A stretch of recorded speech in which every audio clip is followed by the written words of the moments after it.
বাজিদ বোস্তামি দাওয়াতের কাজ করে আসতেছেন। আসার সময় একটা গাছের নিচে বসে বিশ্রাম করতেছেন। হঠাৎ তার চোখে ঘুম ধরে গেল। ইতিমধ্যে গাছে একটা পাখি ফল খাইতে খাইতে পায়খানা করছে। ওই পায়খানাটা বাইজিদ বোস্তামের হাতের উপর পড়ছে।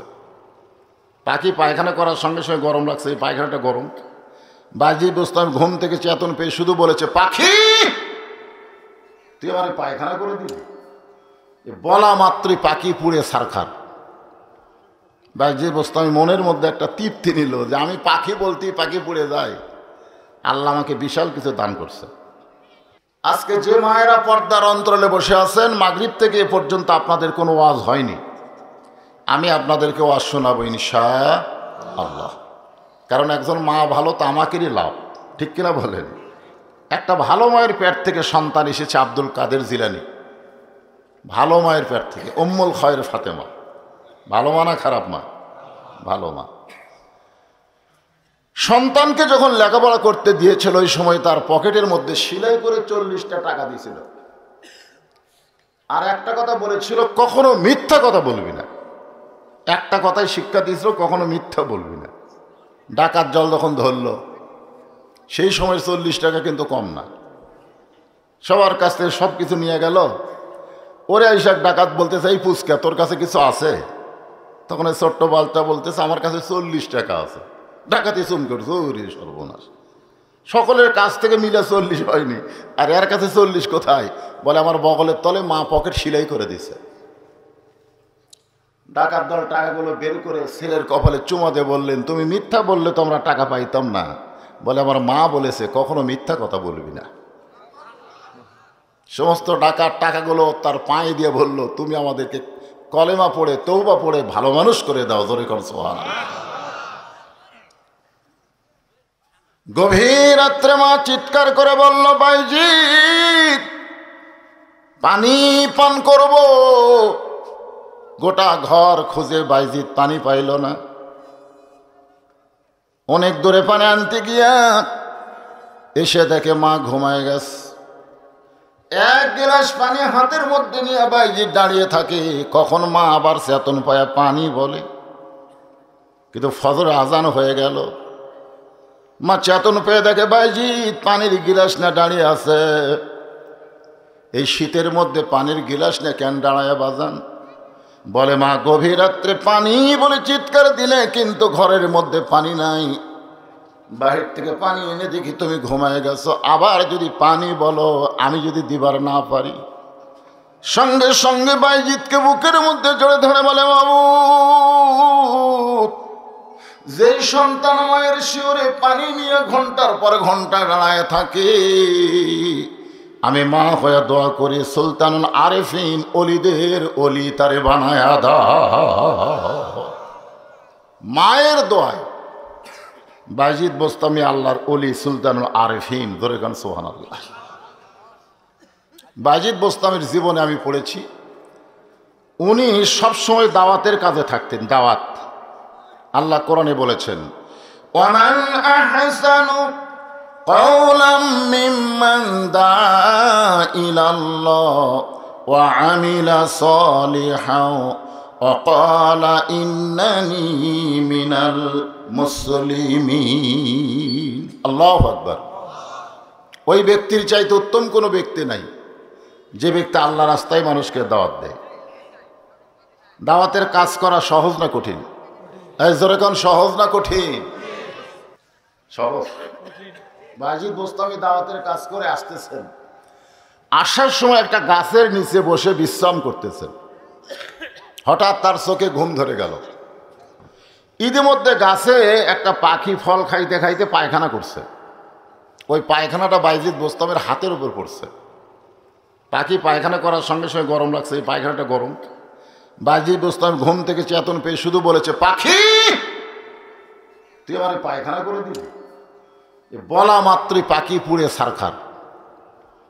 বাইজিদ বোস্তামি মনের মধ্যে একটা তৃপ্তি নিল যে আমি পাখি বলতেই পাখি পুড়ে যায়, আল্লাহ আমাকে বিশাল কিছু দান করছে। কয়েক বছর পরে বাইজিদ বোস্তামি এক পাহাড়ি এলাকায় কলেমার দাওয়াতের কাজ করতেছিলেন। দাওয়াতের কাজ করতে করতে হঠাৎ আসরের নামাজের সময় হলো। কোন নামাজ? বাজিদ বোস্তামি ওযু করবেন কিন্তু পানি নাই। বাজিদ বোস্তামি যখন পাথর দিয়ে তায়াম্মুম করতে যাবেন, এমন সময় দেখে মাথায় ঘোমটা দিয়ে একটা মহিলা এক কলস পানি নিয়ে খুব জোরে জোরে হাঁটতেছে। মাথায় ঘোমটা দিয়ে, তখনকার জন্য এরকম ফ্যাশন বোরকা ছিল না। এখন যেরকম বোরকা, বোরকা মানে কিন্তু পর্দা না। পর্দা আর বোরকা আলাদা, ঠিক কিনা বলেন? আজকে বোরকা পরেও অনেক মেয়েরা বেপর্দা। মায়েরা হয়তো বলবেন, হুজুর বোরকা পরলে আবার বেপর্দা কেমনে হয়? আল্লাহ কোরআনে বলেন, অকরনা ফি বুয়ুতিকুন্না ওয়ালা তাবাররাজনা তাবাররুজাল জাহিলিয়াতিল উলা। 3 কাপড়ের বোরকা বানাইছে। কয় কাপড়ের? এমন সাইজ করে বানাইছে, মেয়ের দিকে না তাকালেও বোরকার কারণে 2 বার তাকায়। আসলে বোরকা নয়, মেয়েদেরকে হেজাব পড়তে হবে। হেজাব মানে তার দেহটাকে এমনভাবে আবৃত করবে যে পরপুরুষ বুঝবারই পারবে না যে সুন্দরী না অসুন্দরী। পেতনি মনে করে অন্যদিকে তাকাবে। আল্লাহ কোরআনে বলেছেন, কুল্লিল মুমিনিনা ইয়াগুদ্দু মিন আবসারিহিম। জোরে কোন সুবহানাল্লাহ। এই কথার দিকে খেয়াল করবেন, প্রকৃত মুমিন কারা? একটা নারী দেখলে তাদের নজর কি নারীর দিকে না নিচের দিকে? কথা বলা লাগবে। আসলে পর্দার আয়াত কিন্তু আগে নারীর জন্য আল্লাহ দেয়নি, পুরুষের জন্য। এখানে আল্লাহ তাআলা পুরুষকে লক্ষ্য করে বলতেছেন, কুল্লিল মুমিনিনা ইয়াগুদ্দু মিন আবসারিহিম। যারা আমার মুমিন বান্দা হবে তাদের নজর থাকবে নিচের দিকে। জোরে কোন দিকে? এরপরে আল্লাহ বলতেছেন, কুল্লিল মুমিনাতি ইয়াগদুদনা আবসারিহিন্না। যারা নারী হবে তাদের নজরে নিচের দিকে থাকবে। এটা কিন্তু আগে পুরুষের কথা, তারপরে নারীর কথা। এখন একটা মেয়ে দেখলে আমরা ফেল ফেল করে তাকা থাকি। একটা মেয়ে দেখলি যদি তাকাই, সে মেয়েটা মনে করবে আমার সাইজ ভালো রে, সবাই তাকায়। আর কেউ যদি না তাকায়, ওই মেয়েটা বেপর্দা হয়ে রাস্তায় আসবে না, ড্রেসিং টেবিলের আয়নায় গিয়ে বলবে আমার সাইজ ভালো না। গোটা এলাকা ঘুরলাম, একটা মরদ মানুষ আমার দিকে তাকায় না। কথা কন, আমরা যদি না তাকাই এরা কি বেপর্দা হবে? আজকে ওরা বেপর্দা হয়ে সাজগোজ করে ঘোরার কারণ হলো আমরা পুরুষ। আমরা পুরুষেরা কুত্তার মতন ফেল ফেল করে তাক, আর ওরা পাগলি হয়ে ভুরু পেন, ঠোঁট পেন, বহু কিছু দিয়ে দিয়ে রাস্তায় আসে। আমার মা বোনদের কোনো দোষ নাই, দোষ হলো পুরুষের। জোরে কোনো কথা ঠিক কিনা? মনে মনে খুশি, খুশি না বেজা? সারা জীবন বক্তারা আমাকে গাল দেয় রে, আর এই বক্তা এসে পুরুষদের ধরছে। আল্লাহ রাসূল বলেন, আদ-দায়ুসু লা ইয়াদখুলুল জান্নাত। দায়ুস কোনোদিন জান্নাতে যাবে না। সাহাবেরা বললেন, দায়ুস কোন নারী? আল্লাহর নবী বললেন, দায়ুস কোন নারী না, দায়ুস হলো ওই সকল পুরুষ মানুষ যাদের অধীনে নারীরা পর্দা করে না। হাদিস শরীফে আছে, পানি দেখলে আর তায়াম্মুম করা যাবে না। বাজিদ বোস্তামি দেখলেন মেয়েটা খুব জোরে জোরে চলে গেল। বাজিদ বোস্তামি মেয়েটার পিছনে পিছনে রাস্তা নিল।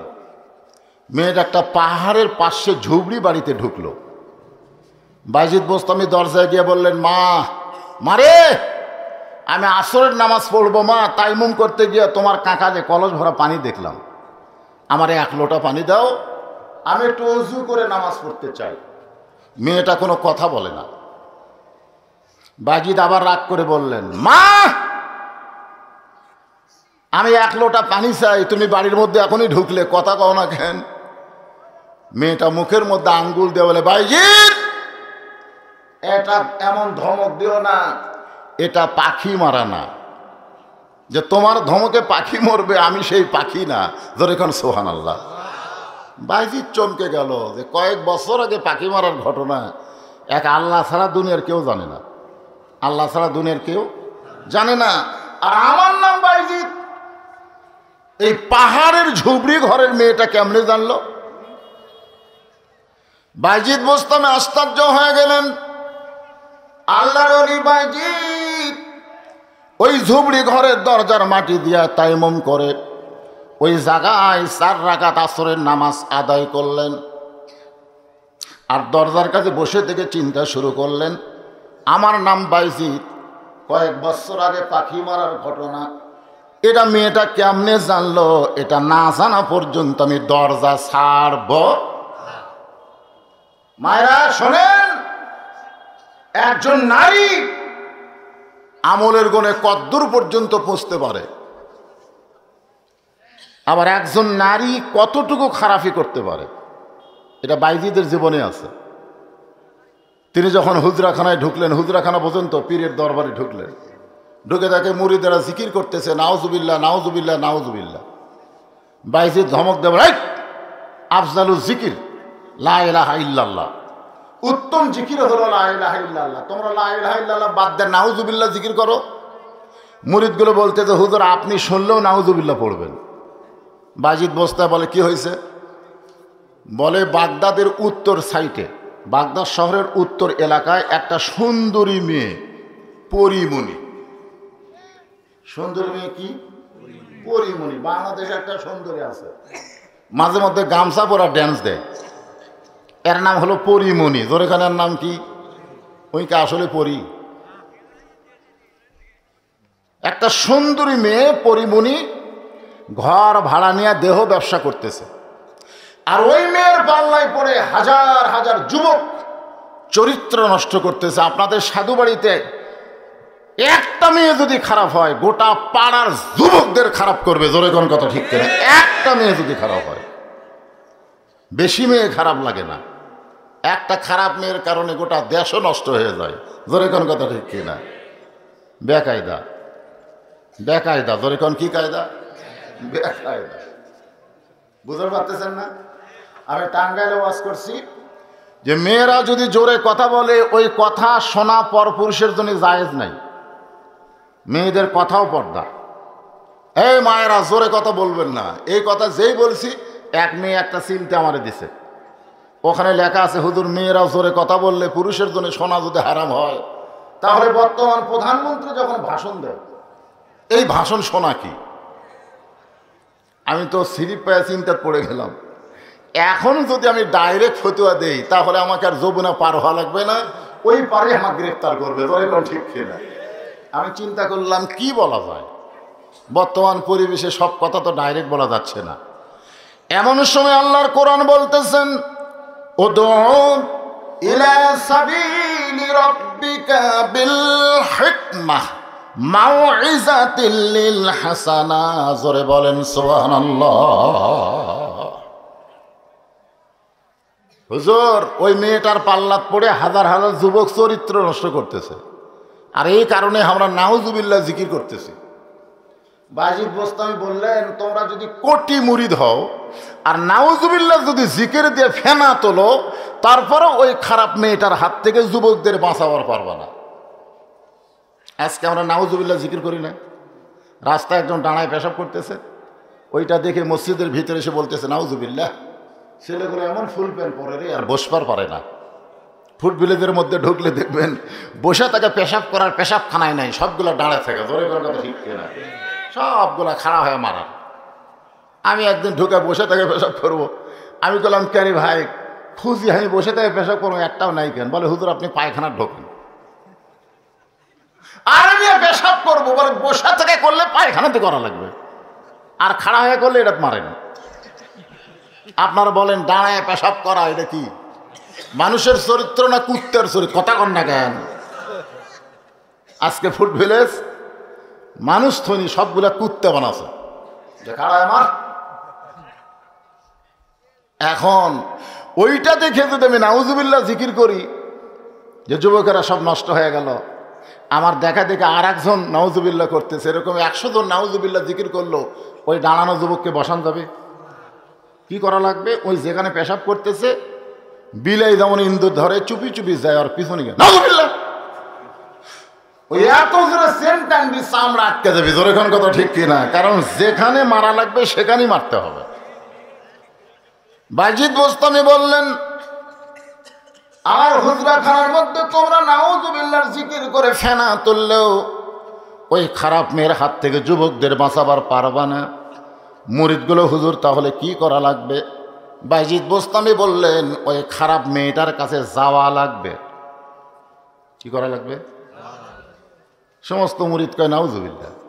আপনি একজন ভালো মানুষ হয়ে খারাপ জায়গায় যাবেন কেন?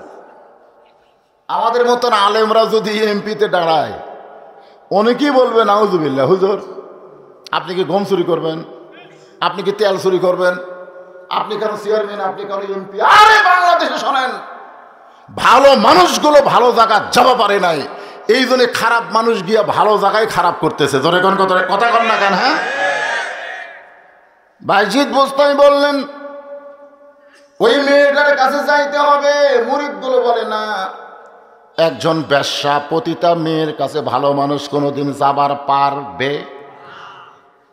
আমরা কিন্তু অনেক সময় বলি ছেলেকে, এই ছেলে খবরদার বেনামাজের সাথে মিশবি না, বেনামাজের সাথে মিশবি না, সুদখোরের বাড়ি যাবি না। এ কথা কিন্তু আমরা বলি, এই কথা হলো ইসলামের বাহিরের কথা। বরং বেনামাজির সঙ্গে মিশে ওরে নামাজি করতে হবে। জোরে কোন কথা ঠিক না? সুদখোরের বাড়িতে যাইয়া ওরে হালাল খোর বানাতে হবে, ওকে বুঝাতে হবে সুদের 1 টাকা খাওয়া মায়ের সঙ্গে 32 বার 42 বার জিনা করার পাপ, এর চাইতে বড় পাপ পৃথিবীতে আর নাই। মানুষ খুন করলেও আল্লাহ তওবা করলে মাফ করবে, কিন্তু সুদ যে বেটা খায় আর তওবা করলেও মাফ হবে না, যতক্ষণ পর্যন্ত যার কাছ থেকে সুদের টাকা খাসে ও ফেরত না দিবে। আমার কথা কি বুঝলেন? আপনাকে সাধু বাড়িতে কি সুদখোর আছে? যদি থাকে আজকে আপনারা বুঝালেন, যতই নামাজ পড়েন, রোজা করেন, তওবা করেন, মাফ হবে না যতক্ষণ পর্যন্ত যার কাছ থেকে যত টাকা সুদ নিয়েছেন তা বুঝে না দিয়ে তার কাছ থেকে মাফ না দেবেন, ততক্ষণ পর্যন্ত মাফ হবার কোনো চান্স। এ কথা কন না কেন? একটু মনোযোগ দেন। তাহলে কি করা লাগবে? বেনামাজের সঙ্গে মিল দিয়ে তারে নামাজি বানান লাগবে, হারাম খোরের সঙ্গে মিল দিয়ে তাকে হালাল খোর বানাতে হবে। বাইজিদ বোস্তামি বললেন, তোমরা যদি কেউ না যাও, আগামীকাল আমি যাব ওই খারাপ মেয়েটার কাছে। মুরিদগুলো বলে, হুজুর জনগণ আপনার খারাপ বলবে যে আল্লাহর ওলি বাইজিদ বোস্তামি পতিতার ঘরে গেছে। বাইজিদ বোস্তামি বললেন, আমি একলা যাব না, আমার সঙ্গে 2টা পাওয়ার যাবে। পাওয়ার, আমি একলা যাব না, আমার সঙ্গে 2টা পাওয়ার যাবে। এক পাওয়ারের নাম হলো জায়নামাজ, আর এক পাওয়ারের নাম হলো আল্লাহর কোরআন। জোরে কান সুবহানাল্লাহ। খুব খেয়াল করবেন, আপনাকে মসজিদে জায়নামাজ আছে না নাই? জায়নামাজ না থাকলেও আপনি যেখানে নামাজ পড়তেছেন ওটাই জায়নামাজ। জায়নামাজের পাওয়ার কম না বেশি? আমাদের বগুড়াতে একজন রাজা ছিল, নাম হলো পরশুরাম। রাজার নাম কি? ওই জায়গায় সুলতান বলকি মহীশূর ছিল। এসে পরশুরাম তো হিন্দু, ও বলতেছে মুসলমানের কোনো জায়গা নাই। পরশুরাম বলল, রাজা সাহেব আমাকে খালি জায়নামাজের জায়গা দেন। তখন বলে, জায়নামাজ সেটা কি? বলে, লম্বা হলো 2.5 হাত, ওসার হলো 2 হাত। পরশুরাম হাসে আর এটা একটা জায়গা হলো। ও জায়নামাজ বিছায়ে কোরআন থেকে তেলাওয়াত করতেছেন, ইয়া আইয়ুহাল্লাযীনা আমানুস্তাঈনু বিস-সাবরি ওয়াস-সালাহ ইন্নাল্লাহা মা'আস-সাবিরিন। পরদিন সকালে বাইজিদ বোস্তামি ডান কান্দে জায়নামাজ আর কোরআন শরীফ এভাবে ডান বুকে ধরলেন। আমার দিকে তাকান, ডান কান্দে কি আর কোরআন শরীফ বুকে চেপে ধরলেন। ধরছেন কোনোদিন? কেরে যুবকারা সাধু বাড়ি ধরছেন? ঠেলা আছে, আসেন তো ধরেন।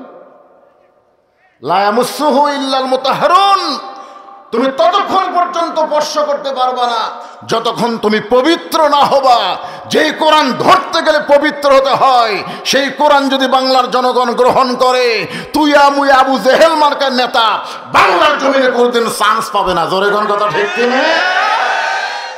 কারি কোরআনের ওয়াজ শোনে, খালি ওয়াজ ওয়াজটা আবু জেহেল শুনছে। আবু জেহেল 1 নম্বর শ্রোতা জানেন, কিন্তু শুনছে ঠিকই। স্বামী না অতান, আল্লাহ কোরআনে বলছে শুনতে হবে আমল করার নিয়ত। এখানে অনেক যুবক বসে আছে, মসজিদের উন্নয়ন করবে মাহফিল, মসজিদের জন্য টাকা তুললো, মসজিদ দোতলা করতেছে। জিজ্ঞেস করা হয় দোতলা কেন? বলে এত মুসল্লি হয় হুজুর, জায়গা নাই একতলায়, এই জন্যই দোতলা। তো ফজরের খবর কি? এক কাতারে হয় না। জোহরের খবর কি? সব শেরপুরে গেছে। আসরের খবর কি বুঝতেছেন না হুজুর? কাজ কামের দিন। মাগরিবের খবর কি? কয় এখনো আসেনি। এশার খবর কি? কয় ফজর তাই এশাও তাই। তো মসজিদের মধ্যে কয় কাতার? কয় 6 কাতার। তো এখন পর্যন্ত এক কাতারের মুসল্লি হয় না, তো দোতলা করবে কেন? তখন বলে হুজুর ওই যে জুম্মার দিন সবার শেষে আসে আগে যায়, ওই শালাকের জন্য দোতলা করা লাগতেছে। জুমার দিনে সবার শেষে আসা আগে যায়, ওরা কিন্তু মুসল্লি না, ওরা হলো শালা। ধরে কেন এরা কি? আমি তাও শালা বললাম। আল্লাহ বলেছে ফাওয়াইলুল মুসাল্লিন, এরা মুসল্লি নয়, এরা মুসল্লি নামের ঠাট্টাকারী, তামাশাকারী। আল্লাহ কোরআনে বলেছেন ইজা নুদিয়া লিস-সালাহ মিয়াউমিল জুমআ ফাসআউ ইলা যিকরিল্লাহ, জুমার আযান হওয়ার সঙ্গে সঙ্গে দুনিয়ার সমস্ত কাজ কাম তোমার হারাম, একটাই মাত্র কাজ, তাড়াতাড়ি মসজিদে চলে যাও। এই হুকুম কি বক্তার না আল্লাহর? আর সব শেষে আসতেছে সেনা স্যান্ডেল পাঁচ দিয়া লতুনের কাছে তোছে। যাওয়ার সময় লতুন পাঁচ দিয়ে গেছে, ধরা পড়লে কয় বদল হচ্ছে ভাই, জীবনে কোনোদিন দেখলাম না তুই নতুন থুইয়া পুরাতন পাওয়ার দিলি। সারা জীবন খালি পুরাতন থুইয়া নতুন নেওয়া, এটা বদল হওয়া? এরা হলো স্যান্ডেল চোরা। ধরে কোন কি চোরা? তাহলে আপনারা মসজিদের উন্নয়নে মাহফিল করতেছেন, ঠিক কিনা বলেন? দোতলা করবেন, মাশাআল্লাহ, আলহামদুলিল্লাহ। ফজরের খবর কি বাজান? আল্লাহ রাসূল বলেছেন ফজরের নামাজ কেউ যদি জামাতের সঙ্গে আদায় না করে, ও যদি 5 ওয়াক্ত নামাজও পড়ে, তারপরেও সে মুনাফিক হিসাবে আল্লাহর দরবারে চিহ্নিত হবে। ফজরের নামাজ জামাতে আদায় করা লাগবে। বেদার হচ্ছেন? নামাজের কথা কইছি, বেদার হচ্ছেন? বাইজিদ বোস্তামি কিন্তু আসরের নামাজ পড়ে দরজাত বসে আছে, মনে আছে? আমার নাম বাইজিদ, আর কয়েক বছর আগেকার পাখিমারের ঘটনা, যেই খবর আল্লাহ ছাড়া কেউ জানে না, এই ধুবড়ি ঘরের মেয়েটা কেমনে জানলো রে, এটা না জানা পর্যন্ত আমি দরজা ছাড়বো। বাইজিদের বসে তুই কোন জায়গা? আর একবার যাচ্ছে বাইজিদ বুকের মধ্যে কোরআন শরীফ নিয়ে। মনে রাখবেন, আমি মায়েদের জন্য ওয়াজ করতেছি, মায়েদের ওয়াজ হয়নি তো, এরকম কোরআন শরীফ ধরছে। আমি আপনাদের সবাইকে অনুরোধ করি, এটা একটু ধরেন, এটা একটু ধরেন। আমার জামাই ওয়াজ করলো কাবার গিলাপ ধরা। কাবার গিলাপ ধরে কোটিবার যদি আপনি কাবার গিলাপ ধরেন কোনো লাভ হবে না। আল্লাহর কোরআন একবার ধরেন, আল্লাহ আপনাকে পবিত্র বানায় দিবে। সুবহানাল্লাহ বলেন। আমি 11 সালে হজ করবার গেছিলাম, আমার সঙ্গে খাজি প্রত্যেক পাকে একবার করে কাবা ধরে চুমা খায়, এরকম কাবা হাত দিয়ে। আমার কয় হুজুর আপনি চুমা খাবেন না? আমি বললাম ভাই কাবার ধারত তো যাওয়া যাচ্ছে না, খালি ভিড় রে। আপনি বোঝেন না, খালি কুনা মারবেন আর সামনে যাবেন। আমি কইলাম তুই যাদের কুনা মারতেছিস তাদের চিনিস? বলে না চিনি না হুজুর। তো যার বুকত আঘাত দিয়ে তুই কাবা চুমা খালি, কাবা কুন্ডা আসল ক? বলে হুজুর কাবা আমার আসল কুন্ডা একটাই তো, আর পান্ডা একটাই কাবা। মদিনায় যখন রাসূল আসরের নামাজ পড়ে সাহাবীর দিকে মুখ ঘুরালেন, ওমর ফারুক বললেন ইয়া রাসূলুল্লাহ, এতক্ষণ আপনি কাবার দিকে মুখ করে নামাজ পড়লেন, সালাম ফিরাইয়া কাবাকে পিছনে রেখে আমাদের দিকে মুখ করলেন। আল্লাহ রাসূল বললেন এতক্ষণ এক পাথরের কাবার দিকে মুখ করে নামাজ পড়ছি, আর নামাজ শেষ করে হাজার হাজার কাবার দিকে আমি মুখ ঘুরাই। সমস্ত সাহাবেরা বললেন ইয়া রাসূলুল্লাহ, কাবা তো একটাই, তাহলে আবার হাজার হাজার কাবা কেমনে হলো? আল্লাহ রাসূল বললেন ওই মক্কার কাবা একদিন দুনিয়াতে থাকবে, মসজিদ নববী দুনিয়াতে থাকবে, প্রধানমন্ত্রী 564 মসজিদ বানাইছে, এগুলো সব দুনিয়াতে থাকবে। তারপরে ইসরাফিল সিংহায় ফুৎকার দিবে, পৃথিবী কিয়ামত হয়ে যাবে। আর তোমাদের মতন একজন আল্লাহওয়ালা কাবা যতদিন দুনিয়াতে থাকবে, ইসরাফিল সিংহায় ফুৎকার দিলেও কিয়ামত হবে না। কারণ এক কাবার কারণে সেই কাবার ওই পাথরের কাবা না, আল্লাহওয়ালা কাবা যতদিন থাকবে ততদিন কিয়ামত হবে না। ধরে কেন সুবহানাল্লাহ। এখন আল্লাহওয়ালা কাবা বানাইতে যে জিনিসটার দরকার তার নাম কি? আল্লাহর কোরআন বুকের মধ্যে নিয়া, জায়নামাজ কান্দে নিয়া বাইজিদ বোস্তামি ওই খারাপ মেয়েটার দিকে রওনা দিলেন।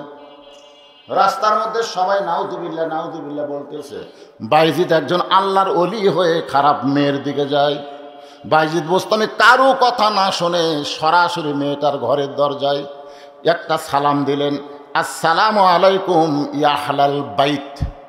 এই ঘরের মধ্যে যারা আছো তাদের প্রতি আল্লাহ রহমত করুক, জোরে কান সুবহানাল্লাহ। বাইজিদ বোস্তামি সালাম দেওয়ার সঙ্গে সঙ্গে মেয়েটা দরজা খুলছে। দরজা খুলে বলতে যে হুজুর আপনি মনে হয় রাস্তা ভুল করছেন, আপনার যে সাইজ, মাথায় টুপি, মুকুটধারী, পরনে জুব্বা, আপনি মনে হয় জায়গা ভুল করছেন। আপনি মসজিদ বাদ দিয়ে এই পতিতার মেয়ের ঘরের দরজা কেন? এখান থেকে প্রমাণ হলো খারাপ মেয়েরাও কিন্তু ভালো মানুষ চিনে, জোরে কোন কথা ঠিক কিনা? বিশ্বাস করেন কোরআন আমার সামনে। আমি আমার গ্রামে যখন যাই একটা বেপর্দা মেয়ে দেখি না। তাই আমি এক ছেলেরে কইলাম, কে রে আমাদের গ্রামে কি বেপর্দা নাই? আছে হুজুর, আগের থেকে বেশি। তা আমি দেখি না কেন? বলে আপনাকে দেখাই ওরা বাড়ির মধ্যে যায়। আপনি দেখবেন কেমন? আপনার দেখায় ওরা বাড়ির মধ্যে যায়, আপনি দেখবার চান্স পান না। বিশ্বাস করেন, এক বিয়ার অনুষ্ঠানে যাচ্ছি, ছেলের বাপ আগে মোবাইল করতেছে এই মেয়ের বাপকে, আমার সঙ্গে কিন্তু বদরশিদ আসতেছে, একটু পর্দার ব্যবস্থা করো।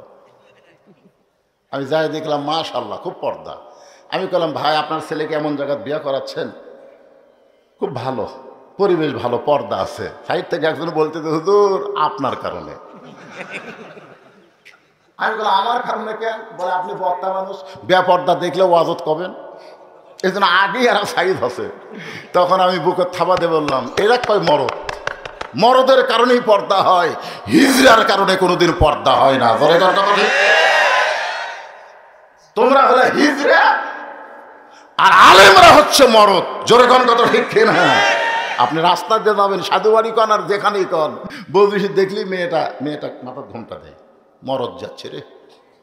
আর প্যান্ট শার্ট আলা দেখলে এই যে হিজড়া আমার ভাই রে, কুতু কুতু কুতু কুতু কাছে যায়। তার মানে বোঝা গেল খারাপ মেয়েরাও ভালো মানুষকে চিনে। বাইজিদ বোস্তামিকে মেয়েটা বলতেছে আপনি মনে হয় রাস্তা ভুল করেছেন, জায়গা ভুল করেছেন, মসজিদ বাদ দিয়া এই পতিতার মেয়ের ঘরের দরজায়। বাইজিদ বোস্তামি বললেন তোমার রেট কত? যেই কছে রেট কত, মেয়ে চুন করছে, ই তাহলে এটিএম শামসুজ্জামান রে, ই তাহলে হুমায়ুন ফরিদি রে, হুমায়ুন ফরিদি এটিএম শামসুজ্জামান। সিনেমাত খালি মাথার টুপি, কপালত খালি ব্যাটারি ঘুষে দিয়ে কালো করছে, মুকুট দিছে দাড়ি। যারা সিনেমা দেখছে তারা জানে এর কামই হলো হুজুর সাজা। তোর এখন কি সাজা? হুজুর সাজা নায়িকার দিকে চোখ মারে, নায়িকা তো চিৎকার দিয়ে ওঠে, নায়ক এসে মারে লাগতি, টুপি খুলে পড়ে যায়, দাঁড়িয়েওয়ালা এক সাইডে লাভ দিয়ে পড়ে। সবাই কয় হুজুর সাইজ করতেছে, ওই আসলে হুজুর। আপনি কনই হুজুর? বাংলাদেশের ভিলেন চরিত্র হুজুর দেয়, রাজাকার বানায়, জঙ্গি বানায়, জিএমবি বানায়। আর যারা নায়কের রোল তারা কোনোদিন মাথার টুপি দেয় না, দাড়ি থয় না। এই বাংলাদেশ হলো ইসলামের শত্রু। এরা ভালো মানুষকে খারাপ মানুষ বানায়, আর খারাপ মানুষকে এরা ভালো মানুষ বানায়। জোরে কোন কথা ঠিক কি না? একজন দাড়িওয়ালা টুপিওয়ালা কে শাকিব খান দাড়ি তেল তেলা লাত্তি মারতিছে, তখন সবাই হাততালি দিচ্ছে, এইবার ঠিক হচ্ছে। ওইকে আসলে হুজুর, ওই হুজুর সাজিছে। মেয়েটা চিন্তা করতেছে এর মাথায় টুপি, মুখে দাড়ি, পরনে জুব্বা, ই যখন ঘন্টার রেট জানবার সেই তো আসলে হুজুর না। সঙ্গে সঙ্গে মেয়েটা বলতেছে 10 দিরহাম। বাইজিদ বোস্তামি বলতেছে 24 ঘন্টার বুকিং নিলাম। কয় ঘন্টা? ওই সাইটে একটা যুবক দাঁড়ায় ছিল, ও আবার তদন্ত করতেছে বাইজিদ কি করে, যে 24 ঘন্টার বুকিং লিছে। ওই যুবক মারছে দৌড়। অন্য যুবকের কয় দৌড়াস করে, হুজুরে করে পাওয়ার আছে রে, আমরা 1 ঘন্টাই পারি না, আর হুজুর 24 ঘন্টা বুকিং লিছে। বিশ্বাস করেন যারা হুজুর তারা ওই ছোট্টবেলা থেকে পেশাব করে পানি নেয়। আপনি বিশ্বাস করেন? পেশাব করে পানি নেয়। ও কোনোদিন টাইট ফুল প্যান্ট পরে না, ওই ঢিলা ঢালা পায়জামা পরে। ধরে কোন কথা ঠিক কিনা? ওর যন্ত্রের উপরে কোনো চাপ নেই। হাসতেছেন? কোনো চাপ নাই, সবসময় পবিত্র। আর এই যে স্কিন প্যানারা সকালবেলা গেছে, সন্ধ্যার সময় বাড়ি যাচ্ছে, বাপ খাই খেরে বেটা এইটা পরে তুই পেশাব করছিস কেমনে? খাড়া হয়ে। আপনারা জানেন খাড়া হয় পেশাব নিংড়ে, পেশাব থাকা অবস্থায় কমপ্লিট মনে করে সেন্টেন্সে টপ টপ করে পেশাব দিয়ে ওর নিচের আন্ডার প্যান্ট ভিজে গেছে। 3 বার পেশাব করছে, 3 বারই এক কাঁচা করে পেশাব টপ টপ করে পড়িছে। এখন আপনারা বলেন পেশাব শুকে ওই জায়গায় কি হয়েছে? ওই জায়গায় জার্ম পয়দা হয়েছে, জীবাণু পয়দা হয়েছে। ওই জীবাণু বসে থাকবে, ওই যন্ত্রের স্যাদ দিয়ে ভিতরে ঢুকবে, আস্তে আস্তে ভিতর রগগুলা, গোড়ার রগগুলা কাটিয়ে দিবি, বালিয়া মাছের মতন পড়ে থাকবি। সেটি না। শোনো যুবকের, একটু মনোযোগ দাও, শোনো। যৌবন শক্তির কথা আল্লাহ কোরআনের মধ্যে বলেছেন। এই কারণে আল্লাহ বলেছেন অনুনাজ্জিলু মিনাল কুরআনি মা হুয়া শিফাউ ওয়া রাহমাতুল লিল মুমিনিন। মুমিনদের যাবতীয় রোগের ঔষধ হিসাবে আল্লাহ এই কোরআনকে নাজিল করেছে। আপনারা বলেন তো কোরআনের মধ্যে সব কিছু আছে না নাই?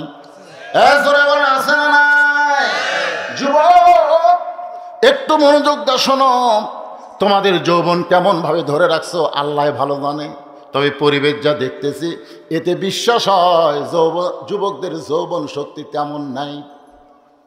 বাইজিৎ বোস্তামি কয় ঘন্টার? 24 ঘন্টার বুকিং লিয়েছে। ও দৌড়ে গিয়ে বলতেছে হুজুরে কেরে পাওয়ার আছে। 24 ঘন্টার জন্য বাইজিৎ বোস্তামি প্রতিটা মেয়ের ঘরের মধ্যে ঢুকে সর্বপ্রথম যেটা বিছাইছে তার নাম হলো জায়নামাজ। জোরে বলেন নাম কি? জায়নামাজ বিছায়া 4 রাকাত সালাতুল হাজত নামাজের নিয়ত করলেন। এই 4 রাকাত নামাজের মধ্যেই বারবার বলতেছেন ইয়াকা নাবুদু। সকলে বলেন ইয়াকা নাবুদু ওয়া ইয়াকা নাস্তাঈন ইহদিনাস সিরাতাল মুস্তাকিম সিরাতাল্লাযীনা আন'আমতা আলাইহিম গায়রিল মাগদুবি আলাইহিম ওয়ালাদ-দাল্লিন। আপনারা বলেন তো সূরা ফাতিহা সবচাইতে বড় দোয়া? ধরে কেন সবচাইতে বড় কি? আমি সৌদি আরব মদিনায় দেখছি ওরা কিন্তু নামাজের সালাম ফিরানোর পরে মোনাজাত করে না, কিন্তু যখন ইমাম সাহেব কোরআন তেলাওয়াত করে ওই নামাজের মধ্যে ওরা পাগলের মতন কান্দে। যখন ইমাম সাহেব জাহান্নামের আয়াত কয় তখন সবাই পাগলের মধ্যে কান্না শুরু করে দেয়। ওরা নামাজের পরে মোনাজাত করে না, কারণ নামাজটাই হলো সব চাইতে বড় মোনাজাত। জোরে বলেন ঠিক কিনা? বাইজিৎ বোস্তামি নামাজের ভিতরেই বলতেছে আল্লাহ জনগণ আমাকে খারাপ বলতেছে, একটা পতিতার ঘরে ঢুকছি। পতিতার ঘরে কেন ঢুকলাম? একমাত্র তুমি আল্লাহ ছাড়া দুনিয়ার কোনো মানুষ জানে না। আল্লাহ গো, এই একটা মাত্র মেয়ের কারণে হাজার হাজার যুবক নষ্ট হয়ে যাচ্ছে। আল্লাহ আমি ইচ্ছা করলে যুবকদের কাছে যাইতে পারতাম, যুবক রে ওই খারাপ মেয়ের কাছে যাস না, একটাকে বলতে আরো 2টা ঢুকে যাইতো। হাজার হাজার যুবকের কাছে না গিয়া আমি হেড অফিসে আইছি। হেড অফিস, ধরে কোন কি অফিস? তার মানে কি বোঝা গেল? যুবকরা হলো শাখা অফিস আর নারীরা হলো হেড অফিস। এ কথা কর আমার সাথে। যুবকরা কি শাখা শাখা শাখা আর নারীরা হলো হেড। আজকে আমাদের বাংলাদেশের হেড অফিসে কে আছে? কথা কয় না কেন? কথা কন না কেন? মা তারাক্তু বাদি ফিতনাতুন আদাররা রাজুলু মিনান নিসা রাওয়াহুল বুখারী কিতাবুল ফিতান। বুখারী শরীফের হাদিস কিতাবুল ফিতানে আল্লাহ রাসূল বলেছেন আমার পরে আমার উম্মতের জন্য সবচাইতে বড় বিপদ হলো মরদ মানুষের জন্য নারী নেত্রী হওয়া। এটা আমার বাপের কথা না, এটা রাসূলের কথা। খালাকাতে রাজুল হিনা আতাতিন নিসা। পুরুষ জাতি তখনই ধ্বংস হবে যখন বাড়ির বউকে প্রধানমন্ত্রীর আসন দিবে। বউ যদি প্রধানমন্ত্রী হয় আমার শ্বশুর খাবার পাবি, কিন্তু আমার বাপ পাবি না। কথা কর না কেন? সোমবার দিন শ্বশুর আসবি আর বউ আমার কান গরম করতেছে শনিবার। আব্বা আসবি, আব্বা দেশি মুরগি খায়, আব্বা ট্যাংরা খায়, আব্বা পক্তা খায়। আমি বললাম ঠিক আছে, যা খাবার চাই লিস্টি করে দে। আমি সব লিস্টি করে এনে দিলাম। আমার বউদিকে সোমবার সকাল থেকে লাগছে, শ্বশুর আসবে দুপুরে, সকাল থেকে পাক শুরু।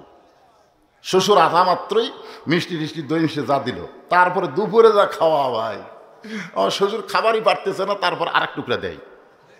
আমার শ্বশুর রাগ করে এই জন্যই তোর বাড়িতে আমি আসি না, এই জন্যই এত খাওয়া যায় কেন? আমি দূর থেকে দেখি আর কই আল্লাহ, মেয়েরা তার বাপকে কত ভালোবাসে, খাবার পারে না তারপরও দেয়। কিন্তু কয়েকদিন পরে দেখি আমার বাপ আমার বাপ, আমি দূর থেকে দেখি বিস্কুট খাচ্ছে, আর কিছুক্ষণ পরে এই লোক মুখের মধ্যে ঢুকে খায়, আর মুখের মধ্যে লোক ঢুকে। আমি বললাম কে রে? তা আমি আস্তে আস্তে বাবার কাছে এসে সালাম দিলাম, আসসালামু আলাইকুম বাবা। বাবা সালামের উত্তর না দেয়, এই তুই ভালো বিস্কুট চোখে দেখিস না? এলে কি বিস্কুট কিনে দেশ, খালি দাঁতের সাথে লাগা যায়। আমি একটা বিস্কুট নিয়ে মুখে দিলাম, মুখে দিয়ে দেখি ভাই যে বিস্কুট পিঁপড়ে খাবি না, তেলা পোকা ধরবি না, ওই বিস্কুট আমার বাপক দিছে। তাহলে ওই প্রধানমন্ত্রীর বাপ যখন আসে তখন 13 আইটেম, আর প্রেসিডেন্টের বাপক দিছে কি বিস্কুট? বয়কা বিস্কুট। এখন আপনি কি করবেন? আল্লাহ বলতেছেন লিয়াবলুয়াকুম আইয়ুকুম আহসানু আমালা। রে পুরুষ, তোমাকে পরীক্ষা করা হবে সুন্দর আমল। তোমার বউ তোমার শ্বশুরকে খিলায়, কিন্তু তোমার বাপকে খাবার দেয় না। এখন সুন্দর আমল পুরুষের আছে না নাই? যখন আছে না নাই? সুন্দর আমল কি? লাঠি। লাঠি মারে কিছু পড়বেন। আমার ওয়াজের মধ্যে কিন্তু আছে, পীর সাহেবের কাছে এসে সব বলতে যে হুজুর আমি জান্নাতে যাবার চাই। জান্নাতে যাবার গেলে কাউরে কামড় দিস না। সব বলতে যে ঠিক আছে, আজ থেকে আর কামড়াবো না। ওই জান্নাতে যাওয়ার জন্য কামড় বাদ দিয়ে গমের জমির মধ্যে শুয়ে আছে। গম বোঝেন তো? ওই সারাদিন রোদে গম কাটছে, কিন্তু বেশি রোদ হওয়ার পরে গম আর নিয়ে যায়নি। ওই সন্ধ্যার পরে হচ্ছে গম আটি বানবে, গম কাটাতে হচ্ছে আটি বানবে, কিন্তু জমিতে আসার মনে হয়েছে দড়ি আনে না। কিরে দড়ি আনিনি, এখন আটি বানবো কি দিয়ে? তখন অন্ধকার হাতাতে হাতাতে সাপের উপর পড়ছে। তো সাপ যে কামড়াবে না, ওই ওয়াদা করছে। ওই এখন দড়ি মনে করে, সাপের তো কামড় দিত, ওই টানতিছে টানতিছে, কারণ আটি বাঁধা লাগবে তো। গমের আটি বাঁধতে মশলা দেওয়ার ঘাড় ভেঙে দিছে। সাপ খালি কান্দে রেখে, হুজুর জান্নাতে যাওয়ার জন্য আজকে আমার কি অবস্থা। বাড়িতে গমের আটি খুলে যখন ফেলা দিয়েছে দড়ি মনে করে, ওই কানতে কানতে পীর সাহেবের কাছে বলছে, হুজুর দেখেন একদিনই খালি কামড়াইনি, এই দেখেন আমার অবস্থা। হুজুর গায়ে কেড়ে পাগলা, তো কামড়াবার নিষেধ করছি, তাই বলে তো ফোঁস করা নিষেধ করছি? তোকে যখন দড়ি মনে করে হাত দিল, ঠিক আছে ফোঁস, ওই 80 মাইল বেগে দৌড়াতে। তোর কথা ঠিক না? আজকে বউকে মারার কথা আমি বলতেছিলাম, মারার কথা কোনো মৌলানা বলবেন, একটু ফোঁস ফাঁস করা লাগবে। জোরে কোনো কথা ঠিক না? একটু ফোঁসফাঁস করার দরকার আছে না নাই? বাইজিদ বুস্তামি বলতেছে, আল্লাহ হাজার হাজার যুবকের কাছে না গিয়া আমি হেড অফিসের মধ্যে আইছি। এই মেয়েটা যদি ভালো হইয়া যায়, আর কোনো যুবক খারাপ থাকবে?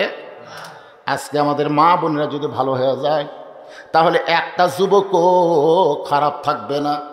আজকে যুবকেরা যে মিস কল মারতেছে, যুবকেরা রাস্তায় রাস্তায় ঘুরতেছে, অবশ্যই 2-1টা খারাপ মেয়ে আছে না নাই?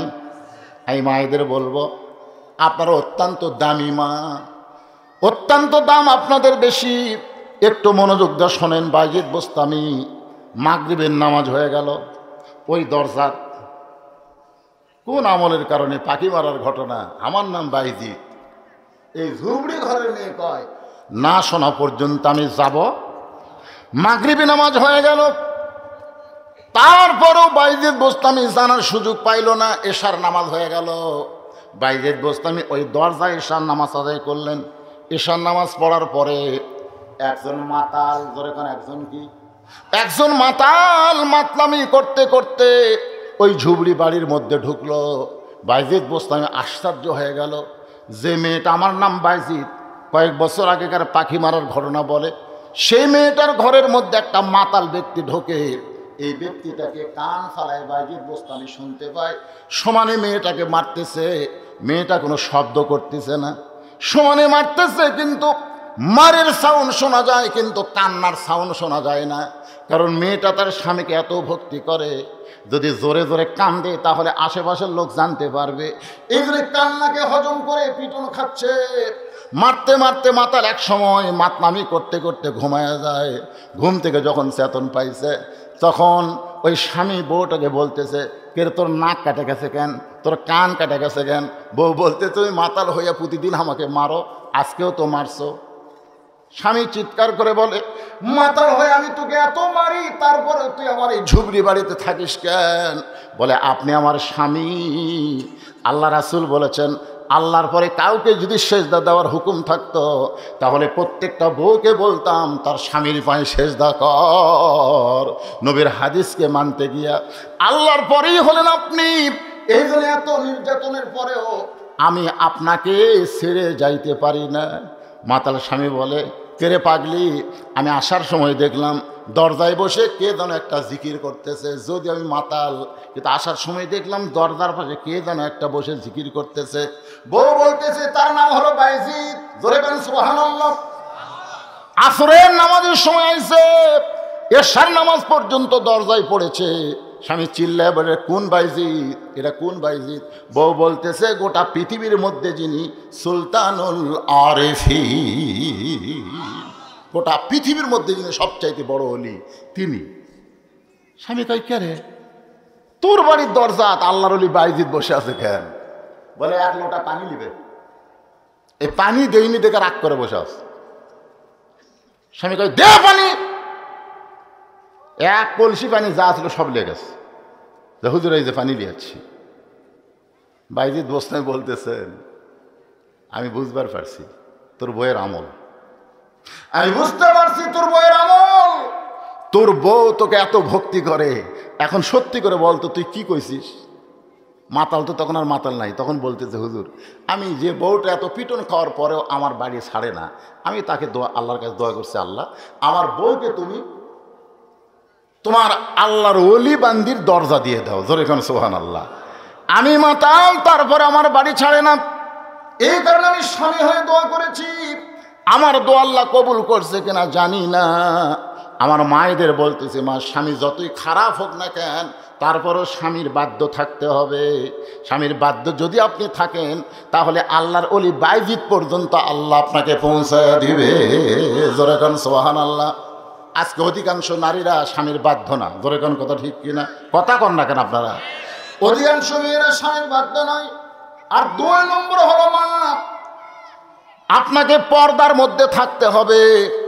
গভীর রাত্রে খাদিজাতুল কুবরা বলেন, ইয়া রাসূলুল্লাহ যে কোনো সময় আমার মৃত্যু হবে, আমি মরে যাওয়ার পর আমার কি হবে আপনি একটু আমাকে বলে দেন।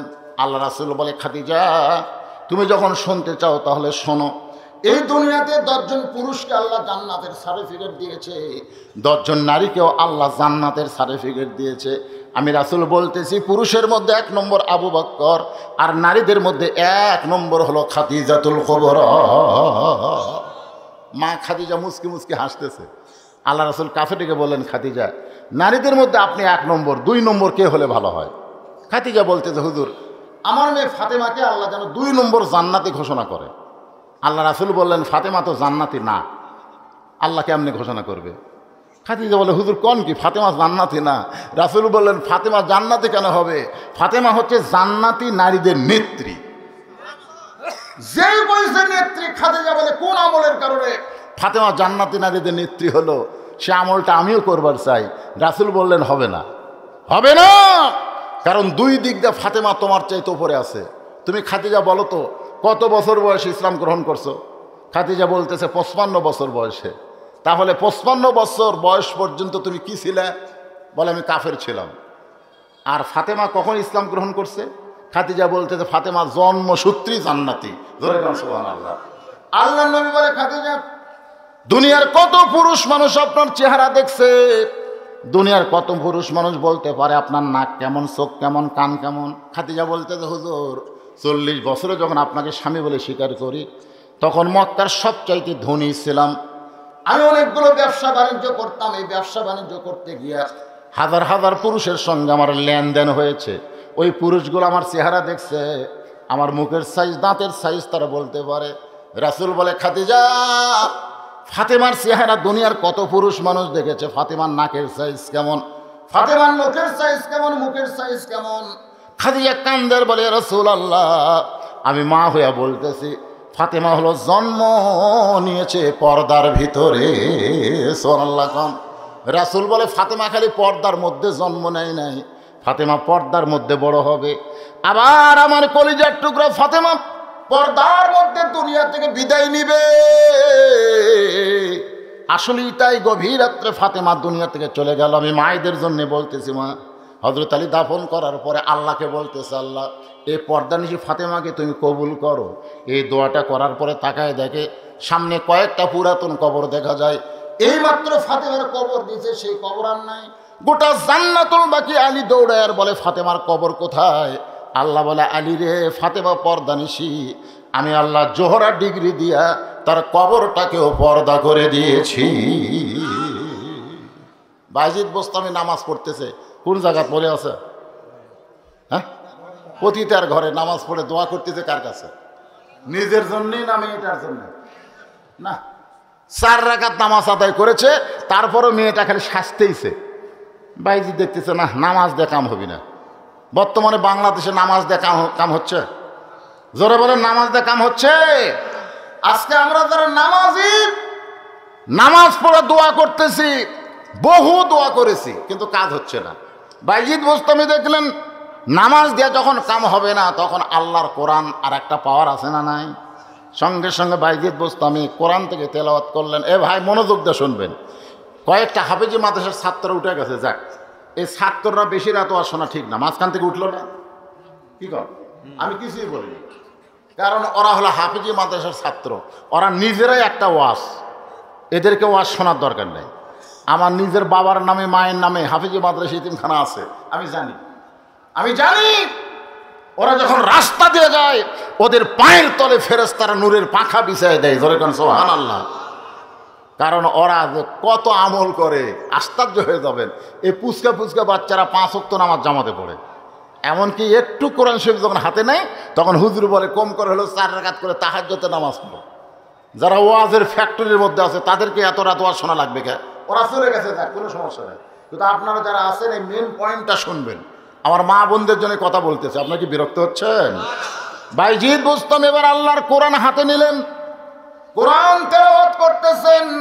ইন্নামাল মুমিনুনা আল্লাযীনা ইযা যুকিরাল্লাহু ওয়াজিলাত কুলুবুহুম ওয়া ইযা তুলিয়াত আলাইহিম আয়াতুহু যাদাতুহুম ঈমানাও ওয়া আলা রাব্বিহিম ইয়াতাওয়াক্কালুন।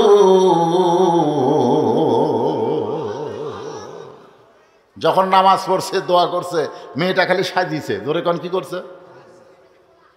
কিন্তু যখন কোরআন তেলাওয়াত শুরু করছে, সঙ্গে সঙ্গে মেয়েটা বায়েজিদ বোস্তামির পিছনে বসে চোখের পানি বের করে বলতেছে, আপনি একজন ভালো মানুষ।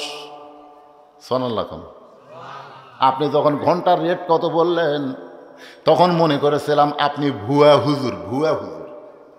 কিন্তু দুনিয়ার কেউ জানে না, আমার 240 দিরহাম দেওয়ার পরে আপনি আমার ঘরে ঢুকে নামাজ আদায় করলেন। আপনি যখন নামাজ পড়লেন, তখন আমি সাজলাম, কিন্তু দেখলাম আপনি নামাজ শেষ করার পরে কি যেন তেলাওয়াত করতেছেন। ওই তেলাওয়াত আর আমি সহ্য করতে পারতেছি না, যার কারণে আপনার পিছনে আমি ঘন্টা দিয়া বসে গেলাম। ধরে কারণ সুবহানাল্লাহ। বায়েজিদ বোস্তামি অ্যাঙ্গেলে দেখতেছে, অ্যাঙ্গেলে, সরাসরি না। সরাসরি কোনো মেয়ে মানুষকে দেখা যাবে না। আপনারা কি মনে করেন আমরা দেখি না? আমরাও দেখি। একবার আমার বউকে আমি বললাম, আমার চাওয়াতো ভাইয়ের বউটা খুবই সুন্দরী, আমি কি সরাসরি দেখতে চাই, অ্যাঙ্গেলে দেখছি। আমার বউ বলতেছে, আপনি আলেম না লুচ্চা? আমি বললাম, কেন? চাওয়াতো ভাইয়ের বউ সুন্দরী, আপনি কেমনে দেখলেন? হ্যাঁ, আপনি নিজের বইয়ের দিকে খালি তাকাবেন, পরের বইয়ের দিকে তাকাবেন না। আমি সেই দিন কান ধরে কইছি, এবার থেকে জীবনে কোনো মেয়ে দেখলে আমার বইয়ের কাছে আর আমি বলবোই না। আসলে আমি দেখবই না, দেখলেও যদি অ্যাঙ্গেলে দেখি বলবো। আমার কথা কি বুঝলেন আপনারা? তো অ্যাঙ্গেলে দেখছে না, কোরআন পড়তে পড়তে এরকম তাকায় দেখে মাথার ঘোমটা টানছে। সুবহানাল্লাহ। মেয়ে মানুষেরা মাথায় যদি ঘোমটা দেয়, ওই মেয়ে মানুষ কোনোদিন বুকে ওন্না দেওয়া বাদ দিবে না। যার মাথায় ঘোমটা, সে বুকে ওন্না দিবেই। ধরে কান সুবহানাল্লাহ। মাথার যদি ঘোমটা দেয়, বুকত কি দিবে? কথা কয় না। আজকে আমার মাকে দাফন করা হলো, আমার বউকে বললাম, মায়ের জন্য কয় কাপড় তুমি জানো? জানবো না কেন? 5 কাপড়।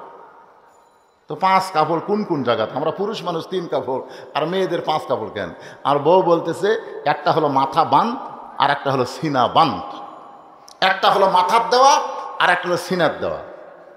মেয়েদের জন্য কিন্তু এই দুটা জায়গা খুবই গুরুত্বপূর্ণ, একটা মাথা আর একটা সিনে।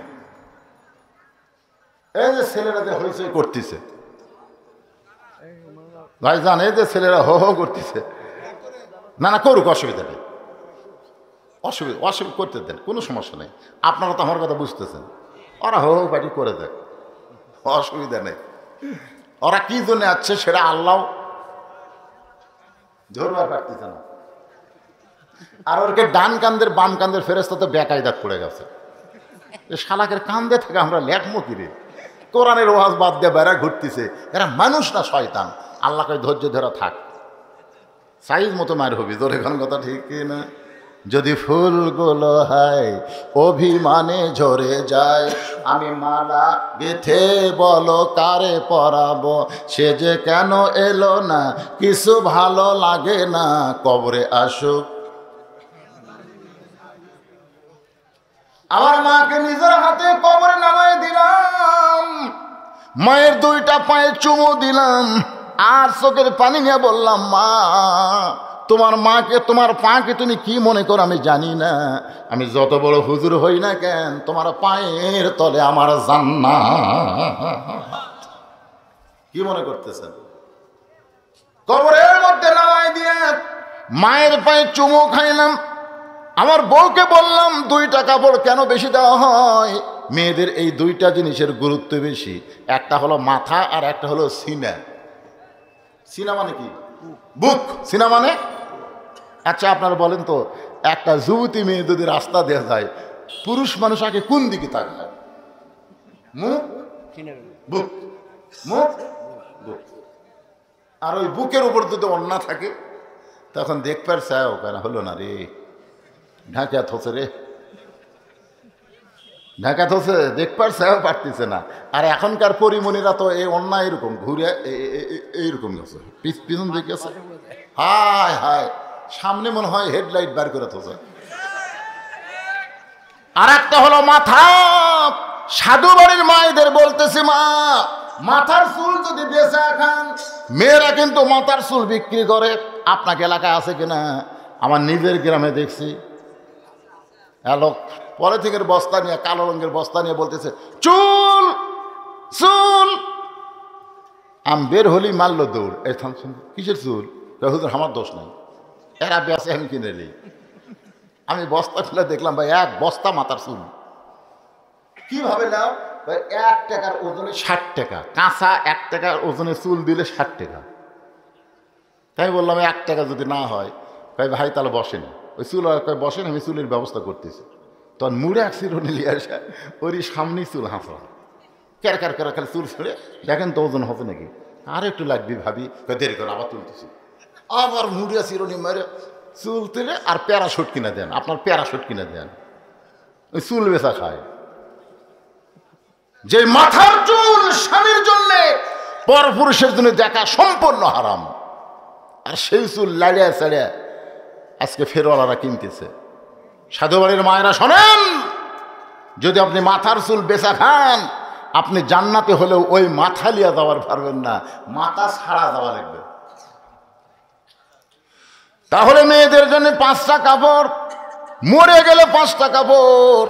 আমার মা 75 বছর বয়সে মারা গেল, আমার মামা বাঁচা আছে। আমার মামা কইল, হুজুর ওই লাশটা কিন্তু চাদর দিয়ে ঢাকা লাগবে। ঘরের মধ্যে, আমার মাদ্রাসার ঘরের মধ্যে মার লাশ রাখছি, আর সেই খাটনিটা চাদর দিয়ে ঢাকলাম, সেই খাটনিটা চাদর দিয়ে ঢাকলাম। ফেরেশতারা ঘুরতেছে আর বলতেছে, আমার মায়ের জন্য না, অনেক মেয়ের জন্য বলতেছে, আল্লাহ যে মেয়েটা জীবিত অবস্থায় গোটা পাড়া ঘুরিছে, পাড়ার সব লোক তাকে দেখেছে, আজকে মরার পরে 5 কাপড় আবার খাটনি চাদর দিয়ে ঢাকলো কেন? আল্লাহ বলে, ফেরেশতা ওই দেশের নাম হলো বাংলাদেশ। ওই দেশের মেয়েরা বাঁচতে মানে না, কিন্তু মরার পরে মানে। আমি মায়েদের 2টা পা ধরে বলতেছি, মা আপনারা মায়ের জাত, মরার পরে মানে কোনো লাভ হবে না, জীবিত অবস্থায় পর্দা করা লাগবে। ধরে বলেন কথা ঠিক কিনা? আর মায়েদের জন্য ওয়াজ করবো না। এবার চলে আসেন, মেয়েটা বাইজিদ বুস্তামের পিছনে বসে বলতে যে, হুজুর আমার নানি হলো পতিতা, আমার মা হলো পতিতা, আমিও পতিতার ঘরের পতিতা, আমাদের গোষ্ঠীটাই এই ব্যবসা করে আসতেছে। আজকে আমার ভাগ্য গুণে আপনার মতো একটা খরিদ্দার পাইছি, সুবহানাল্লাহ কোন। যেই খরিদ্দার ঘরের মধ্যে ঢুকে নামাজ পড়ে, যে খরিদ্দার ঘরের মধ্যে ঢুকে কি যেন তেলাওয়াত করে। হুজুর আপনার তেলাওয়াত শুনে আমি আর সাজতে পারলাম না, আমি মাথায় ঘোমটা দিয়ে আপনার পিছনে বসে গেলাম। আপনি এখন বলেন তো আল্লাহ কি আমাকে মাফ করবে? বাজিদ বোস্তামি একটা কথা বললেন, মারে আল্লাহ পাপকে ঘৃণা করে কিন্তু পাপীকে ঘৃণা করে না। আজকে এই কথাটা আপনারা শুনে নেবেন, আল্লাহ পাপকে ঘৃণা করে কিন্তু পাপীকে। আজকে আমার জামাই ওয়াজ করলো কাফন চোরা পর্যন্ত, হ্যাঁ খালি কাফন চুরি করেনি, কাফন চুরি করতে ধর্ষণও করছে, ঠিক কিনা বলেন? দাহিয়াতুল কালবির মতো নিজের মেয়েকে কবর দেওয়া মানুষকে আল্লাহ মাফ করেছে। এখান থেকে প্রমাণ হলো আল্লাহ পাপকে ঘৃণা করে কিন্তু পাপীকে ঘৃণা করে। আমরা যারা মাগরিবের এশার নামাজ পড়ি নাই আমরা বিশাল পাপী হয়ে গেছি। আপনি জানেন লা সালাত আলা ঈমান, যার নামাজ নাই তার ঈমান নাই। এটা সব নামাজ ব্যাপার বলেছে। আবার আল্লাহ রাসূল বলেছেন মান তারাকা সালাতু মুতাম্মিদান ফাকাদ কাফারা, ইচ্ছা করে এক ওয়াক্ত নামাজ যারা বাদ দিল তারা আল্লাহর সঙ্গে কুফরি করলো। আমরা বিশাল পাপ করেছি। এই মুহূর্তে আমরা নিয়ত করব ফজর থেকে বাকি জীবনে একটা ওয়াক্ত নামাজ বাদ দিব না। এই নিয়তকে করা যায়? কারা কারা নিয়ত করলেন আল্লাহকে একটু হাত দেখান তো দেখি। ফজর থেকে বাকি জীবনে একটা ওয়াক্ত নামাজ বাদ দিব না, আল্লাহুম্মা আমিন। হাত নামান। এটাই হচ্ছে মসজিদের উন্নয়ন। টাকা তুলে টাইস কিনা মসজিদ পাকা করে 564টা মসজিদ এদের নেতা হয়ে গেল। প্রধানমন্ত্রী 564টা মসজিদ করছে, 564 না 5 লাখ করেও লাভ নেই। 5 লক্ষ মসজিদ করে কোনো লাভ হবে না যদি মসজিদে নামাজই না থাকে। জোরে কোন কথা ঠিক কিনা? মসজিদে দেখার জন্য রাস্তায় যাও, রে এটা কি রে, একজন ওকে মডেল মসজিদ রে, এরকম 4-5টা মসজিদ আমি ঢুকে দেখছি ভাই, মুসল্লি নেই। আপনারা মনে করছেন প্রধানমন্ত্রী 564 মসজিদ বানা জান্নাত যাবি? জান্নাত কি মামার বাড়ি? আল্লাহ কবি এই তোকে মসজিদ বানানোর দায়িত্ব কে দিছে? আল্লাযীনা ইম্মাক্কানাহুম ফিল আরদ। মুসলমানের মধ্যে কাউকে যখন ক্ষমতার চেয়ারে বসানো হয় তার 1 নম্বর দায়িত্ব 564 মসজিদ নয়, 1 নম্বর দায়িত্ব পদ্মা সেতু নির্মাণ নয়, 1 নম্বর দায়িত্ব ওভারব্রিজ বানানো নয়, 1 নম্বর দায়িত্ব ক্যানেল বানানো নয়, 1 নম্বর দায়িত্ব হচ্ছে আকামুস সালাত, নামাজ কায়েম করো। নামাজ কায়েম করার কোনো ধান্দা নাই, মসজিদ বানায় কি? নামাজ কায়েম করা লাগবে, এটা আল্লাহর হুকুম। 1 নম্বর দায়িত্ব কি? কায়েম করা। খালি সরকার আজ ঘোষণা দেখ যে নামাজে মসজিদ যখন আজান হবে, এই আজান শোনার পরে যারা রাস্তাঘাটে বাহিরে ঘুরবে ওরা যদি 10 বছর পার হয়ে যায় তাহলে ওদেরকে একটা রিমান্ডের ঘরে নিয়ে পাছার কাপড় খুলে 10টা করে বাড়ি মারো। পুলিশ কোন আলেম ধরার দরকার নাই, কোন বক্তার বন্ধ করার দরকার নাই, বরং সবচাইতে বড় জালেম হলো আজান শোনার পরে যারা নামাজ পড়ে না। ধরে বলেন কথা ঠিক কি? সবচাইতে বড় জালেম কে? আজান শুনে যারা নামাজ পড়ে। ধরে 5 হাত বেড়াও 10টা করে। ধরে কয়টা করে? কয়দিন বেড়ার লাগবে? খালি কইছে মুখে মাস্ক পরো, খালি কইছে। তাও কি সরাসরি কইছে? মোবাইলত হ্যালো কইতি আপনি যখন ঘরের বাইরে যাবেন মাস্ক পরবেন। একটা মেয়ে মানুষের মুখ আমরা দেখবার পারি না। মেয়ে মানুষের ভয় ভাই। আমি কই আল্লাহ রে, 40 বছর ওয়াজ দেয়, আমার 38 বছর হচ্ছে, 38 বার ওয়াজদেরকে মুখ ঢাকান গেল না রে। এক করোনা সেই মুখ ঢাকলো। ধরে করার কথা ঠিক কিনা? মুখের যদি লাগান না থাকে তাহলে সরকার ধরবি, পুলিশ ধরবি, এই ভয়ে সবাই মুখে মাস্ক দিছে। কি কোন মসজিদের মধ্যে বেশি মুসল্লি ঢোকা চলবে না, 1 ফুট 1.5 ফুট পর পর টানা লাগবে। মনে আছে আপনাকে? চকিদার এসে রঙের দাগ দিছে, এটি একজন, এটি একজন, এটি একজন। কি মনে করতেছে? হায় হায়, অনেক লোক এসে হুজুর ঢুকবার পারতেছে না হুজুর, হায় হায় রে। আহা, তাহলে সরকারের আইনে মসজিদ ঢোকা বন্ধ হয়ে যায়, সেই সরকার ইচ্ছা করলে মসজিদ ঢোকার আইন করতে পারে। জোরে কোন কথা কর না কেন? তাহলে সরকার খালি মসজিদ বানাবে আর আমাদের মসজিদগুলো ফাঁকা থাকবে। সরকার আইন না করা পর্যন্ত আপনি আইন করেন। আল্লাহ রাসূল বলেছেন 7 বছর থেকে নামাজের তালিম দাও। 7 বছর। কয় বছর? কি তালিম? কিভাবে নিয়ত বানবে? এখন দেখবেন বুড়া বুড়া একটা হাওয়া বুড়া হাত বাঁধে,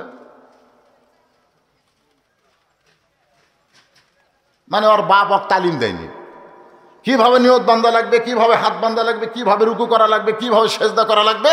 এটা 7 বছর থেকে তালিম দিতে হবে। আর 10 বছর থেকে জোর করে নামাজ ধরাতে হবে। কয় বছর? 10 বছর থেকে। এটা দায়িত্ব কি সরকারের না বাপের? বাপের উপরে। তা আপনি তাহলে বাপ হয়ে দায়িত্ব পালন করেন, তাহলে ইনশাল্লাহ মসজিদের উন্নয়ন হবে। গরু জব করে খিলেছেন, সেই খিলেন ভাই, ওই গোস্ত দিয়ে আমি রাত্রে ভাত খেলাম, স্পেশাল খাওয়া। 2000-5000 করে টাকা দিয়েছে, মনে করছে কি একটা করলাম রে। মসজিদের যিনি সভাপতি, মসজিদের যিনি সহসভাপতি, সেক্রেটারি, কেশিয়ার, তাদের 1 নম্বর দায়িত্ব হলো ইমাম মুয়াজ্জিনের দিকে খেয়াল করা। ইমাম মুয়াজ্জিনের দিকে খেয়াল করা। ইমাম কিভাবে নামাজ পড়াচ্ছে সেই জন্য না, ইমামের হাদিয়া কত এটা খেয়াল করা লাগবে। মুয়াজ্জিন 5 ওয়াক্ত নামাজ আপনি জানেন, তাহলে ফজরের নামাজের আযান দেওয়ার টাকা আপনি দিয়ে পারবেন না। আমার যদি কোনো মসজিদের মুসলিম গ্রুপ কয় যে হুজুর আপনি খালি ফজরের আযান দেবেন, আপনার মাসে 50,000 টাকা বেতন দেবো, আমি তাও পারবো না। কারণ আমি নিজে আযান শুনেছি, এতনি পাই, নিজের ইচ্ছায় কোনোদিন চেতনই পাই না। আল্লাহ রাসূল বলল, বেলাল আমার কাছে আসো। বেলাল কাছে গিয়ে বলতেছে, হুজুর কি জন্যে? বলে তুই না আমার সাথে আধাত খাটো রে। বেলাল বলে, আমি মুয়াজ্জিন, আপনি ইমাম, আপনি লম্বা, আমি খাটো। রাসূল বললেন, দুনিয়ার মতো আখিরাত না, আখিরাতে আমার চাইতে তুই 1 হাত লম্বা হবি। বেলাল বলে, হুজুর কোন কি? বলে, আরে কোন কি মানে? আমার মাথার উপরে তোর মাথায় 1 হাত থাকবে, আমার মাথায় শুধু টুপি থাকবে, আর তোর মাথায় আল্লাহ নূরের টুপি পরাই দেবে। তুই হলে মুয়াজ্জিন। তুই জানিস বেলাল, লাইলাতুল মেরাজে এক জায়গায় গিয়া আমি নবী ভয় পেলাম। আমার ভিতরে একটু ভয় হলো, যে জায়গা জিবরাইলও নাই রে, আমি একলা একলা আল্লাহর কাছে কেমনে যাই। এমন সময় দেখি আমার সামনে কে যেন হাঁটতেছে। আমি ভয় দূর করে বললাম, আল্লাহ আমার সামনে কে হাঁটে? বলে, আপনার আগে আযান যে দেয় সে মুয়াজ্জিন বেলাল হাঁটতেছে। জোরে কোন সুবহানাল্লাহ। সেই মুয়াজ্জিনের কত সম্মান, অথচ বাংলাদেশের মসজিদ কমিটি মুয়াজ্জিনের দাম দেয় না, ইমাম সাহেবের খেয়াল করে না। বাজারের সব জিনিসের দাম বেড়ে গেছে, কিন্তু ইমাম সাহেবের হাদিয়া বাড়েনি। এমন একজন কেশিয়ার বানাচ্ছে, সারা মাস হুজুরের পাশে নামাজ পড়ে, কিন্তু যখন মাস শেষ হয় তখন হুজুর আবার কেশিয়ারের পাশে ঘোরে। এতদিন কেশিয়ার কার পাশে পড়ছে? ইমামের পাশে। আজকে ইমাম কেশিয়ার, চাচা মাস শেষ হয়ে গেল, 2 তারিখ বেতন দিমো পারে, তোমরা হুজুর মানুষ, তোমাকে ধৈর্য নাই। ইমামকে, চাচা আমি কি মাসের মধ্যে চাইছি, মাস শেষ হয়ে গেছে, আপনি বেতনটা দেন, আমার বাজার করা লাগবে না। কেশিয়ার বলতেছে, আগামীকাল জোহরের পরে দেখা করিস, যা। ইমাম সাহেব পরদিন সকালে ফজর নামাজ পড়ে বউকে বলতেছে, আজকে জোহরের পরে বেতন দিবি, তোমার কি কি বাজার করা লাগবে চিন্তা করে দাও। একবার 20 লাখ চিন্তা করে দিয়েছে, 2টা ব্যাগ লিছে, লিয়ে জোহরের নামাজ পড়ে কেশিয়ারের বাড়িতে গেছে। চাচা বাড়িতে আছে? চাচি বলতে, তোমার চাচা বগুড়াত গেছে পারে হঠাৎ। ইমাম সাহেব কয়, কে রে, আজকে তো বেতন দেওয়ার দিন। চাচি বলতেছে, আজ না নিলে হবি না, কাল লিও। এত টাকা খাই খাই করো পারে। ইমাম সাহেব চিন্তা পকড়ত দিয়ে ব্যাগ হাতত দিয়ে আসরের সেই মসজিদে যায়। মেম্বরের উপর ব্যর্থ হচ্ছে আর চিন্তা পকড়ত আছে। যে আসরের 4 রাকাত নামাজে 2 রাকাত পড়ে 3 রাকাত পড়াবার জাতি। বলতেছে, বউ কি কয়ে যাচ্ছিস? বাজার করে বাড়ি দিয়ে দেবি। বউ খালি বটি শান দিচ্ছে, তোর ব্যাগ পড়ে আছে মেম্বরের উপর, পকেট চিলতে টাকা। ইমাম সাহেব আর এটা কয় রাকাত মনে নেই, ওই 3 রাকাত থেকে 4 রাকাত মনে করে বসে গেছে। ভাই পিছন দিক থেকে ভটভটি এলাকা, আল্লাহু আকবার, মানে সারা মাস সুযোগ পাইনি, এখন সুযোগ পাচ্ছে, মারছে তকবীর। পরে ভটভটি এলাকা গল্প করে, আমি লোকমা দিছি রে। আমি কি জন্য লোকমা দিছে জানে? আজকে মসজিদের যারা কমিটি, আমি আপনাদের অনুরোধ করে বলতেছি, মুয়াজ্জিন ইমামের দিকে আপনারা খেয়াল রাখেন, আল্লাহ আপনার দিকে খেয়াল রাখবে, গোটা মসজিদ মুসল্লি দিয়ে ভরপুর হয়ে যাবে। সুবহানাল্লাহ। হ্যাঁ, এই সম্মানের লোকের সম্মান দেবেন। বর্তমান বাজার দিকে খেয়াল করবেন, আগে যা আসলে এখনো তাই। এইটা করলে হবে না ভাইজান। মসজিদের উন্নয়ন করতেছি, এসি নাই, 3টে আলতালা গোয়েন্দার বলতেছে 2টা হসে আর 2টা এসি কিনা লাগবে। ইমাম সাহেব এটির মতো খাড়াই আছে, ইমামের ঘরের মধ্যে একটা ফ্যান ঘরে বিয়ারিং দাম কারেন্ট লেগে খর খর খর খর খর খর খর। ইমামের রাত্রে ঘুম হয় না এই ফ্যানের শব্দে। এই শালারা এসি কিনবি, কি কিনবে? এসি না কিনে ইমামের একটা ভালো ফ্যান কিনে দাও। জোরে কথা কন না কেন, কথা কন না কেন? 3 মাস হলে বেতন বাকি, হুজুরের বেতন নেই, এসি কিনবি। হবি রে, ওই মসজিদে কোন দেশের টাইস রে? ওটা বাংলাদেশ, আমরা বিদেশি টাইস দেবো। ছবি দেখা যাবি না, সেই টাইস দিয়ে কাম হবি। রুকুত যাবি আর ঢপ দেখবি, ঢপ বার করে কেলসা কেলসা দেখবি, ছবি দেখতে যা। মসজিদের উন্নয়ন হলো, ইমাম মসজিদের দিকে নজর দেন, আল্লাহ আপনার দিকে নজর দিবে, মুসল্লি মসজিদ ভরপুর হয়ে যাবে। মন খারাপ হওয়ার পরেও আপনাদের বসার চাহিদা, চারিদিকে মানুষের ঢালার অবস্থা দেখে আমি কিছু সময় আপনাদের সামনে কথা বললাম। বাকি কথা হবে আগামী 4 জানুয়ারি পাশি। সেই দিন আর আমি এরকম মন ভাঙ্গা থাকবো না ইনশাল্লাহ। আজকে জামাইকে গ্যাটিস দেওয়ার কারণ কি? জামাইকে বক্তা আছে, যে কাম হামাক করা লাগতো সেটা আমার জামাই করছে। আর গাড়িতে করে নিয়ে যাচ্ছি, বাদাম চলো, আদায় মাদায় বহু কিছু করা লাগবে। খুব ভালো ওয়াজ করেনি, কি কোন ভালো ওয়াজ করেনি? আলহামদুলিল্লাহ। কারণ আমার কোনো ছেলে নেই। আপনারা যখন জামাইয়ের প্রশংসা করেন তখন কলজা ভরাবে। আজকে আমার শ্বশুর আমার কপালে চুমা দিয়েছে। আমার শ্বশুর আমার কপালে চুমা দিয়ে বলতেছে, বাবা তোমার বাপ নাই মা নেই, আমি তোমার বাবা হব। মন আমার ভরে গেল, যাক শ্বশুর আমার বাপ হবে, আব্বা করে ডাকি। আমার জামাই ওয়াজ করলো, আপনার তার জন্য দোয়া করবেন। এবং আজকে আমার এই মন ভাঙ্গা দেখে, আমার অবস্থা খারাপ দেখে জামাই আইছে আমার সঙ্গে। আর সেই দিন 4 তারিখে জামাই বক্তা আছে, মাশাআল্লাহ আলহামদুলিল্লাহ। সবাই ইস্তেগফার পড়েন, আস্তাগফিরুল্লাহ। এই ভাই মোনাজাত করে দেবেন, আস্তাগফিরুল্লাহ রাব্বি মিন কুল্লি জামবি ওয়া তুবু ইলাইহি লা হাওলা ওয়ালা কুওয়াতা। যারা উঠে যাচ্ছেন মোনাজাত না করে, আপনি মনে করতেছেন বাড়িতে আগে যাবেন। আমি কিন্তু যেদিন অ্যাক্সিডেন্ট হলাম সেদিন কিন্তু টাঙ্গাইল ওয়াজ করে মনে করছিলাম যে ফাঁকা আছে, ড্রাইভারকে বললাম চ তাড়াতাড়ি বাড়ি যাওয়া। তবে ফাঁকা বেশি ভাই, ওভারটেক মারছে, অ্যাক্সিডেন্ট হয়ে গেছে, বাড়ি যাওয়া গেল। তো যারা এই যে লাভ দিয়ে উঠে যাবার চাচ্ছেন মোনাজাত ছাড়াই, হয়তো বাড়ির যাওয়ার আগেই হাসপাতাল যাওয়া লাগতে পারে। কথা কন ঠিক কিনা বলেন? এই জন্য ছটফট করা হয় না। দোয়া মুখল ইবাদত, মোনাজাত হচ্ছে ইবাদতের মাথা। আমরা এত রাত ধরে ওয়াজ শুনলাম, এখন একটা মোনাজাত করবার, সেই মোনাজাতে আপনার লাভ দেওয়াটেন কেন? আশহাদু আল্লাহ ইলাহা ইল্লাল্লাহু ওয়াহদাহু লা শারীকা লাহু ওয়া আশহাদু আন্না মুহাম্মাদান আবদুহু ওয়া রাসূলুহু الذي أرسل رسوله بالحق بشيرا ونذيرا وداعيا إلى الله بإذنه وسراجا منيرا فقد قال الله تعالى في كلامه المجيد والفرقان الحميد। জবান খুলে সকলে পড়েন আউযু বিল্লাহি মিনাশ শাইতানির রাজিম। বিসমিল্লাহির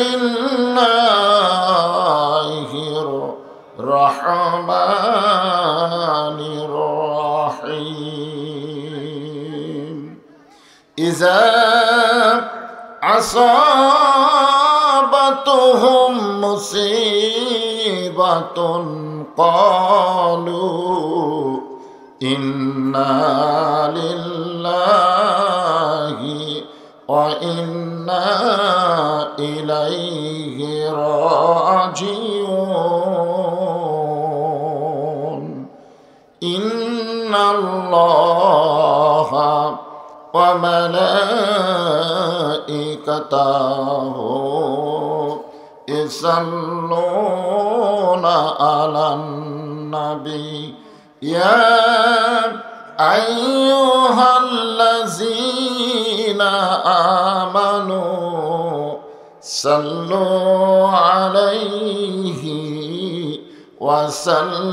وسلموا تسليما اللهم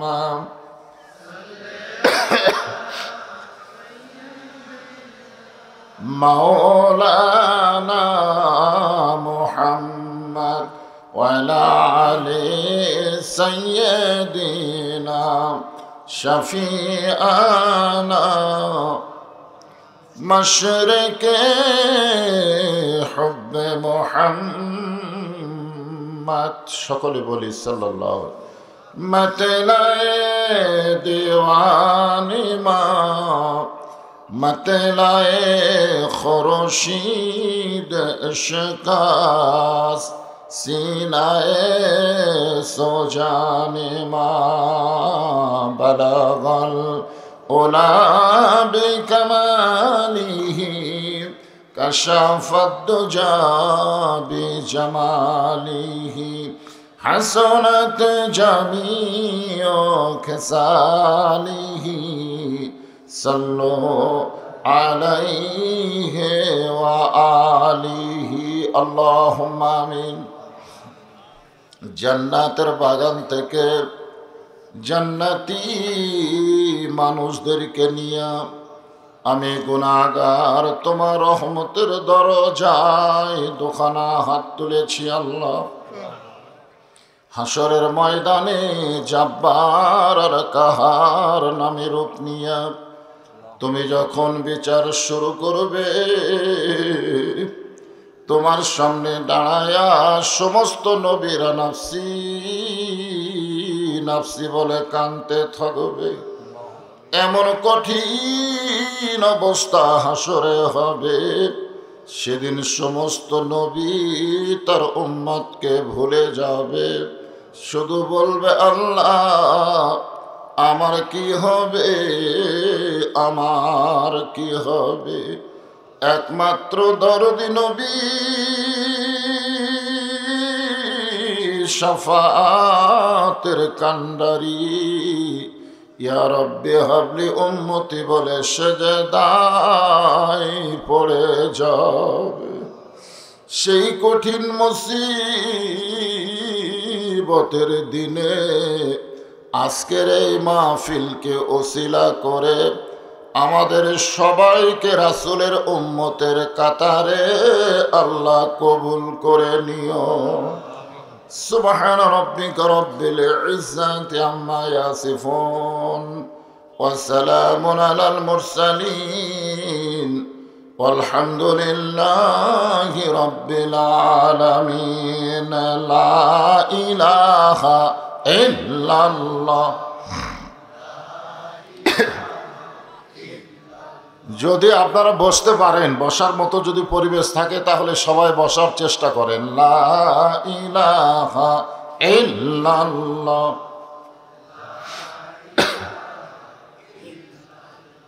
চাঁদ সূরজ আর গ্রহ তারা আল্লাহ নামের পাগল পারা। চাঁদ সূরজ আর গ্রহ তারা আল্লাহ নামের পাগল পারা। আমার আল্লাহ নামের এতই দয়া,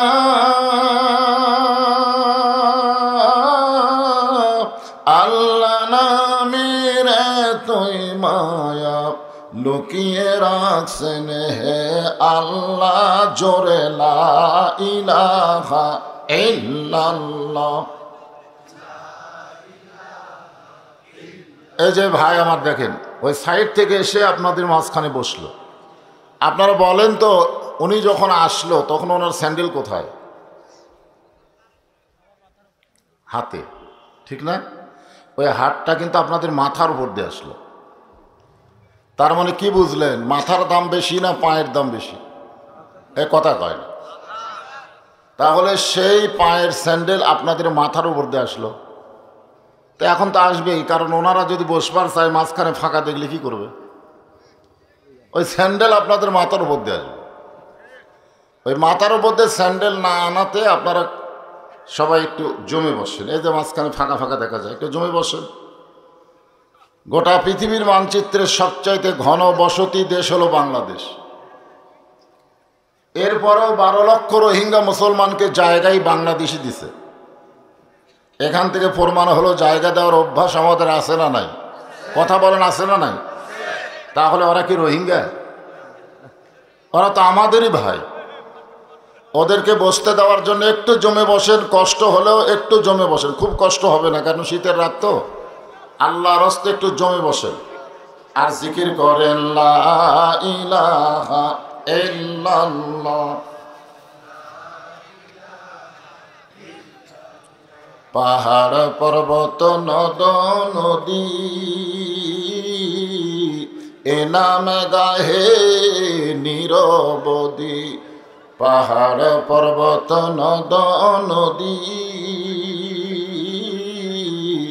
এ নামে গাহে নিরবধি।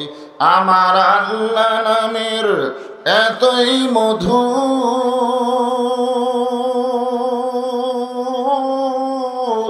আল্লাহ নামের এতই জাদু, লুকিয়ে রাখছেন হে আল্লাহ জোরে লা ইলাহা ইল্লাল্লাহ।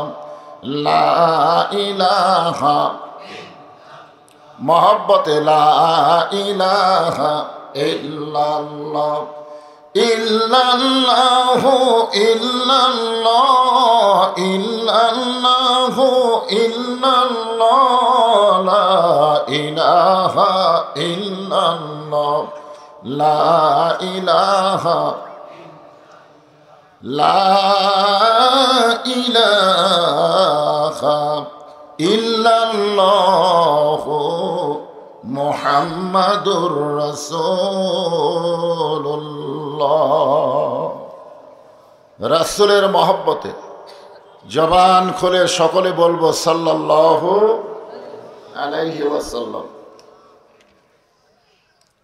সাধুবাড়ি পশ্চিমপাড়া জামে মসজিদ কমিটি কর্তৃক আয়োজিত তাফসিরুল কোরআন ও ইসলামী সাংস্কৃতিক অনুষ্ঠান 2 দিন ব্যাপী আজকের এই প্রথম রজনীতে আল্লাহ তাআলা যেনাকে সম্মানিত সভাপতির আসনে কবুল করেছেন, জনাব আলহাজ মোহাম্মদ মাহবুবুর রহমান।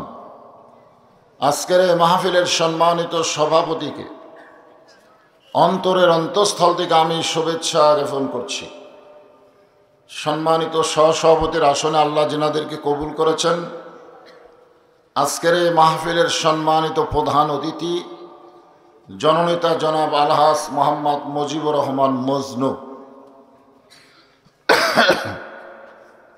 তিনি আসতে পারেন নাই, অথচ ওনার প্রতিনিধি এসেছেন।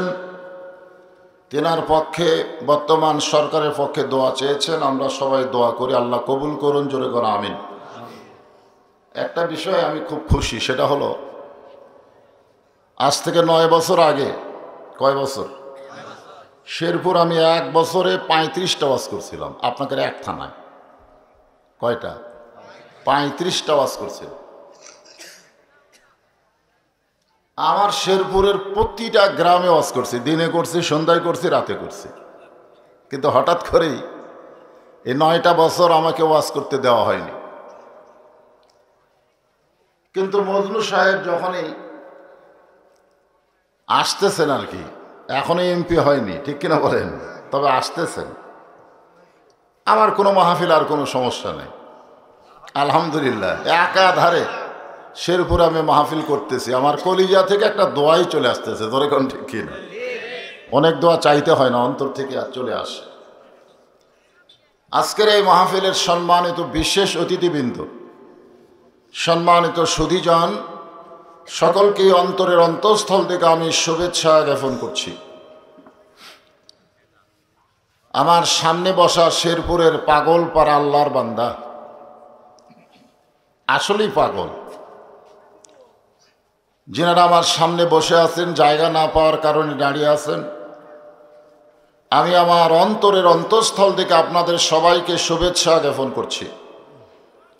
সম্মানিত মা বোনেরা, পর্দার অন্তরালে আপনাদের জায়গা হচ্ছে না, এত বেশি হয়েছে যে আপনাদের নাকি ডবল হয়ে গেছে। আমি আমার অন্তরের অন্তঃস্থল থেকে সম্মানিত মা বোনদেরকে শুভেচ্ছা জ্ঞাপন করছি। আজকের দিন আমার সবচাইতে কষ্টের দিন, কারণ আমি মা হারা। আমি গত রাতে ওয়াজ করছি আপনাদের শেরপুরি, ওই জায়গায় আমি কয়েকবার উচ্চারণ করেছি, এখান থেকে হয়তো আমি গিয়ে মাকে দেখতে পাবো না। আমার ওয়াজ করতে করতেই মা হয়তো মারা যাবে, কিন্তু আল্লাহর কি রহমত, আমি ওয়াজ শেষ করে যাওয়ার পরেও দেখি মা আমার জীবিত আছে। আমি তার মাথা আমার কোলে নিলাম, তাকে আয়াতুল কুরসির দোয়া দূর পড়ে শোনালাম। সকালবেলায় মা আমার দুনিয়া থেকে বিদায় হয়ে চলে গেল। আজকে মা হারানোর দিনে আমি মা বোনদের জন্য কিছু কথা বলবো, কারণ এই যে কতগুলো ছেলেরা বাহিরে রাস্তাঘাটে হইচই করতেছে, আসলে আছে না নাই, ওনারা কিন্তু এই ভিতরেই ঢুকতেছে না। এই ভিতরে না ঢোকার পেছনে কারণ কিন্তু বাবা দায়ী না, দায়ী হলো তার মা। কারণ একবার ইয়াকুব আলাইহিস সালাম নির্জনে বসে আল্লাহর কাছে কাঁদতেছে। নবীর নাম কি? ইয়াকুব আলাইহিস সালাম নির্জনে বসে আল্লাহর কাছে কাঁদতেছে, আল্লাহ আমাকে আপনি 12টা সন্তান দিলেন, তার মধ্যে 2টা সন্তান এত ভালো আর এই 10টা এত খারাপ হলো কেন? আমি নবী হিসাবে জন্ম দিলাম, ধরে কোন কি হিসাবে? নবী হয়তো জন্ম দিছি, তাহলে আমার 2টা ভালো আর এই 10টা এত খারাপ কেন? আল্লাহ পাক বললেন, ইয়াকুব তোমার বউ কয়টা? তো বলতেছে আল্লাহ 2টা। বলে তোমার যে বউ ভালো তার পেট থেকে হয়েছে ইউসুফ আর বনিয়ামিন, এই জন্যে তোমার এই 2টা সন্তান ভালো, আর তোমার যে বউ খারাপ ওর পেট থেকে বাড়াইছে এই 10টা, এই জন্য এরা খারাপ। তো আজকে ভালো সন্তান খারাপ সন্তান এটা কিন্তু বাপে দায়ী না, কারণ একটা গানের মধ্যে আমরা শুনেছি, বাবা আনন্দে মাতিয়া সাগরে ভাসাইয়া সেই যে চইলা যায় খবর লয় না। খবর লয়, আনন্দে মাতিয়া সাগর বোঝেন আপনারা? সাগরের নাম কি? মায়ের উদর। বাবা আনন্দে মাতিয়া সাগরে ভাসাইয়া সেই যে চইলা যায় খবর লয় না। মাজন ধরিয়া উদরে কতই যত্ন করে, ধরিয়া উদরে কতই যত্ন করে, 10 মাস পরে হয় প্রসবের বেদনা, এমন দরদি ভবে কেউ হবে না আমার মা। আপনারা অবশ্যই জানেন না সকলে, মায়ের পেটে যখন সন্তান আসে তখন আল্লাহ কিন্তু মায়ের মাসিক ব্যায়াম বন্ধ করে দেয়। সবাই জানেন, যারা বিয়ে করছেন তারা জানেন। মেয়েদের প্রতি মাসে 3 দিন 5 দিন একটা অসুখ হয়, হয় কি হয় না? সে অসুখ হলে নামাজ পড়াও যাবে না, রোজা করাও যাবে না, কোরআন স্পর্শ করাও যাবে না। কিন্তু যখনই পেটে বাচ্চা আসে সঙ্গে সঙ্গে আল্লাহ অসুখটা বন্ধ করে দেয়। এই অসুখ বন্ধ করার কারণ হলো বাচ্চার জন্যে, যে বাচ্চা পেটে নিয়ে মায়ের ইবাদতের যেন কোনো কমতি না হয়। পেটে বাচ্চা নিয়ে মা যদি নামাজ পড়ে, পেটের বাচ্চাকে দুনিয়াতে আর নামাজের কথা বলা লাগবে না, পেটের ভিতর থেকেই ও নামাজের ট্রেনিং নিয়ে দুনিয়াতে আসবে। 4-5 মাস বাচ্চার বয়স হয়ে গেছে, মা রুকুর থেকে যখন শেষ দাঁত যায়, বাচ্চা কিন্তু পেটের মধ্যে কি হয়? দমল খায় না? শেষ দাঁত গেলে কি হয় বুঝতেছেন তো? ফেরেশতা বলে, আল্লাহ মা সেজদা করে বাচ্চার যে কষ্ট হয়। আল্লাহ বলে, তোমরা সাক্ষী থাকো, যে মা পেটে বাচ্চা নিয়ে সেজদা করতেছে ও মা শুধু একলা সেজদা করতেছে না, পেটের বাচ্চাও সেজদা করতেছে। জোরে বলেন সুবহানাল্লাহ। পেটে বাচ্চা নিয়ে মা যদি রোজা থাকে, হোটেলের দরজাত কালো পর্দা দিয়া কোনো ছেলে ঢুকবে না, কারণ মায়ের পেটের ভিতর থেকেই রোজার ট্রেনিং পাইছে। এক শাশুড়ি এসে বলতেছে, বৌমা তোমার পেটে বাচ্চা আছে, রোজা থাকলে আমার নাতি শুকে যাবে, তাই রোজাটা বন্ধ করো। বৌমা একটা কাগজ আর কলম এনে বলতেছে, আপনি লিখে দেন যে আগামী বছর রমজান মাস আমি পাবো, এটা লিখে দেন।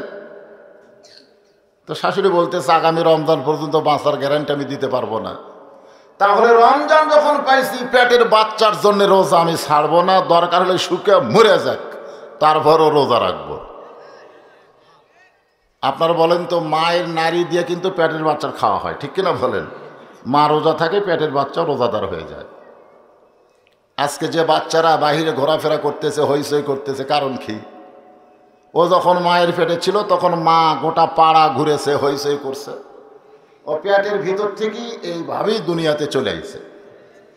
আসার পরে ওই সন্তানকে আর কন্ট্রোল করা যাচ্ছে না, এখন মোবাইল ফোন দিয়ে ওর কান্না থামান লাগে, ভাত খিলান লাগে, জোরে কথা ঠিক কি? ওর আর কন্ট্রোল নাই। তো আমাদের বাচ্চাগুলো নষ্ট হওয়ার পেছনে কারণ হলো মা। আমি যে মাকে হারাইছি সেই মা দুনিয়ার সাধারণ কোনো মা নয়। আমার 3 ভাই, আমি সহ 4টে, ওরা 3 জনই হলো জেনারেল শিক্ষিত, একজন প্রাইমারি হেডমাস্টার, আর 2 জন 2 কলেজের প্রফেসর, আর আমি মাদ্রাসায় পড়ু এক মৌলানা। আমার বাপ কয়, তুই মৌলানা হইলি তোর দিন কেমনে চলবে? মা বলতেছে, ও রাজার হালে থাকবে, জোরে খান সুবহানাল্লাহ। আমার দোয়া আছে, সবচাইতে বড় দোয়া বুঝতে পারলাম 1 ডিসেম্বর আমার একটা মারাত্মক অ্যাক্সিডেন্ট হলো আপনাদের এই রোডে। আমার গোটা গাড়ি দুমড়ে মুচড়ে গেল, অথচ আমার কিছুই হলো না, আমার কিছুই হলো না, কারণ মার হাত ধরে ওয়াদা করেছি, তোমার জানাজা না করে আল্লাহ যেন আমার মৃত্যু না দেয়। এখন যদি আমি মরে যাই, আমার আর ওয়াদা খেলাপ করার কোনো চান্স নাই, মরে যাই চলে যাবো, কারণ আমার দোয়া করার বাপও নাই, দোয়া করার মাও নেই। ইস্তেগফার পড়েন, আস্তাগফিরুল্লাহ রব্বি মিন কুল্লি যামবি ওয়া তুবু ইলাইহি। হেকমতুল্লাহ সাহেব মারা গেছে, ওনার ছেলে জুয়েল আকন্দ তার বাবা মার জন্য দোয়া চাইছে। এই জায়গাটা দিছে, এই জায়গা আমাদের ব্যবস্থা করে দিয়েছে। ও মাশাআল্লাহ, আজকের মাহফিলের জন্য হেকমতুল্লাহ আকন্দ মারা গেছে, 2 দিনের জন্য জায়গাটা দিয়ে দিছে। জায়গা এখন পাওয়া কঠিন, আলহামদুলিল্লাহ। তার জন্য দোয়া করা হবে, সবার জন্য দোয়া করা হবে। আল্লাহুম্মা আমিন। আল্লাহুম্মা আনতাস সালাম ওয়া মিনকাস সালাম, তাবারাকতা ইয়া যাল জালালি ওয়াল ইকরাম। মাবুদ,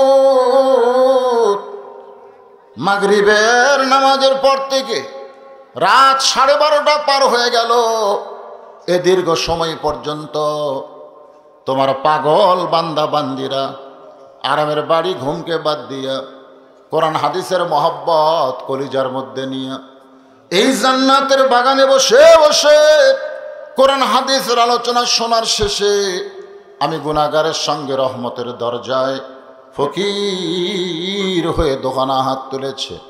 মেহেরবানি করে আজকের মাহফিল আমাদের সকলের হেদায়েতের জন্যে, নাজাতের জন্যে, জান্নাতের জন্যে কবুল করো। এই মাহফিলের শুরু থেকে শেষ পর্যন্ত যত আলোচনা হয়েছে আল্লাহ, এর মধ্যে যদি ত্রুটি হয়, ভুল হয়, তুমি মাফ করে দিও। এর যা হাদিয়া মঞ্জুর করো, সোনার মদিনায় নবী পাকের রওজা মুবারকে কবুল করো।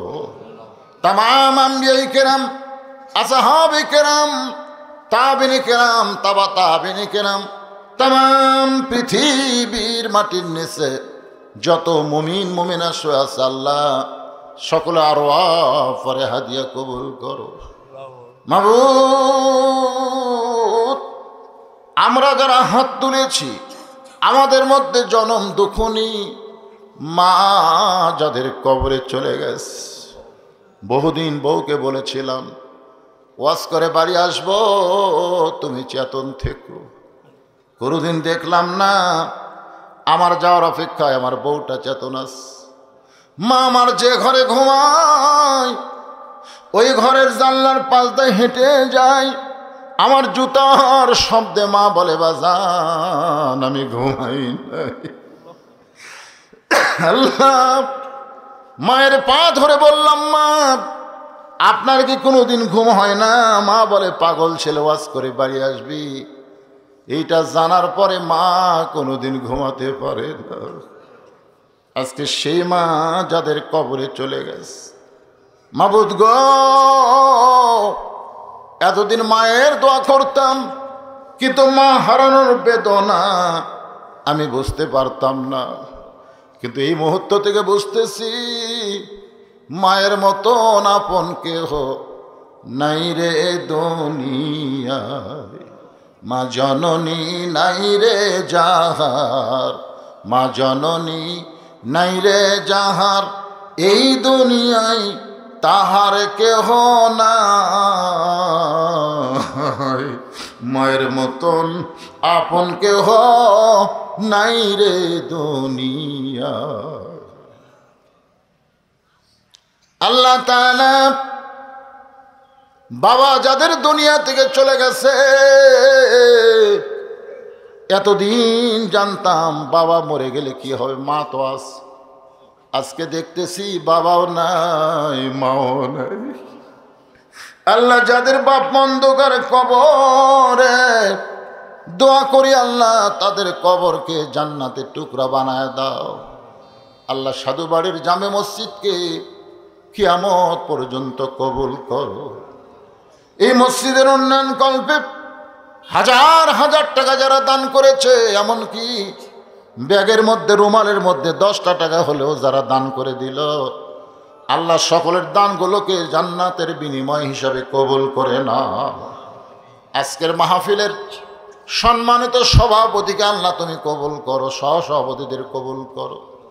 আজকের মাহফিলের প্রধান অতিথি, বিশেষ অতিথিদের আল্লাহ তুমি কবুল করো। আজকের মসজিদ কমিটির সম্মানিত সভাপতি, মসজিদ কমিটির সহসভাপতি, মসজিদ কমিটির সেক্রেটারি কেশিয়ার, আল্লাহ মাহফিল কমিটির সভাপতি, সেক্রেটারি, কেশিয়ার সকলকেই আল্লাহ তুমি কবুল করো। মাবুদ, আমি গুনাহগার বলে দোয়া ফিরাইয়ে দিও না। এই গভীর রাত্রে এতগুলো মানুষের মধ্যে যার 2 কানা তোমার পছন্দ হয়, এই 2 হাতের বিনিময়ে তুমি দোয়াটা কবুল করে নাও।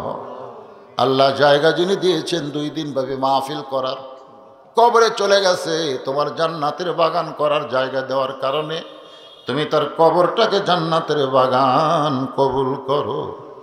পর্দার অন্তরালের মা বোনেরা, আবিদা সালিহা পর্দার যে কবুল করে মা ফাতেমার চরিত্র দান করে দাও। সাধু বাড়ির উপরে রহমত বরকতের দরজা খুলে দাও। আল্লাহ ফিলিস্তিনের মুসলমানকে হেফাজত করো। আল্লাহ তুমি আবাবিল পাখি দিয়ে কাবা ঘরে হেফাজত করেছ, আব্রাহা বাদশাকে তুমি ধ্বংস করেছ। আজকে যে ইসরায়েল জাগির থাকার কথা, আজকে তারা মুসলমানের উপরে, মুসলমানের প্রথম কেবলার উপরে যারা আক্রমণ করে, ইহুদি জাতকে তুমি পৃথিবী থেকে ধ্বংস করে দাও। সবাই আমিন কর। ধ্বংসের কথা আল্লাহ বলেছেন, সূরা লাহাব পড়ে দেখেন। আল্লাহ বলেছেন, তাব্বাত ইয়াদা আবি লাহাবিও ওয়া তাব, আবু লাহাবের 2 হাত ধ্বংস করে দাও। আল্লাহ ধ্বংস চাইছেন। আমরাও বাইতুল মুকাদ্দাসকে যারা নাফাক করতে চায়, দখল করতে চায়, ইহুদিদেরকে পৃথিবীর মানচিত্র থেকে আল্লাহ তুমি ধ্বংস করে দাও। আল্লাহ আল্লাহ আজকে প্রায় 25,000 নিরীহ ফিলিস্তিনদেরকে হত্যা করছে, তার মধ্যে 15 থেকে 16,000 শিশু বাচ্চাদেরকে তারা হত্যা করছে। শিশু মাসুম বাচ্চাদের যারা হত্যা করে, আল্লাহ তাদের মধ্যে কোনো মানবতা নাই। আল্লাহ সেই ইসরায়েলকে যারা সহযোগিতা করতেছে, তাদেরকে তুমি সহযোগিতা বন্ধ করে দাও। আল্লাহ আল্লাহ আজকের মাহফিল কবুল করো। আমার মা জননীর কবরকে জান্নাতের টুকরা বানাও। পরিশেষে তোমার দরবার আরজ করি, কত মানুষের জানাজার নামাজ আমি পড়েছি, এই 2 হাত দিয়ে কত কবরে মাটি দিয়েছি। একদিন আমরা সবাই মরে যাব। যেদিন আমাদের মৃত্যু হবে, দিনটা যেন জুমার দিন হয়, মাসটা যেন রমজান মাস হয়। ইমানের সাথে, ইজ্জতের সাথে মুসলমান হইয়া এই দুনিয়া থেকে বিদায় নেওয়ার কালে আমাদের জবানে তুমি জারি করে দিও, লা ইলাহা ইল্লাল্লাহু মুহাম্মাদুর রাসূলুল্লাহ সাল্লাল্লাহু আলাইহি ওয়াসাল্লাম।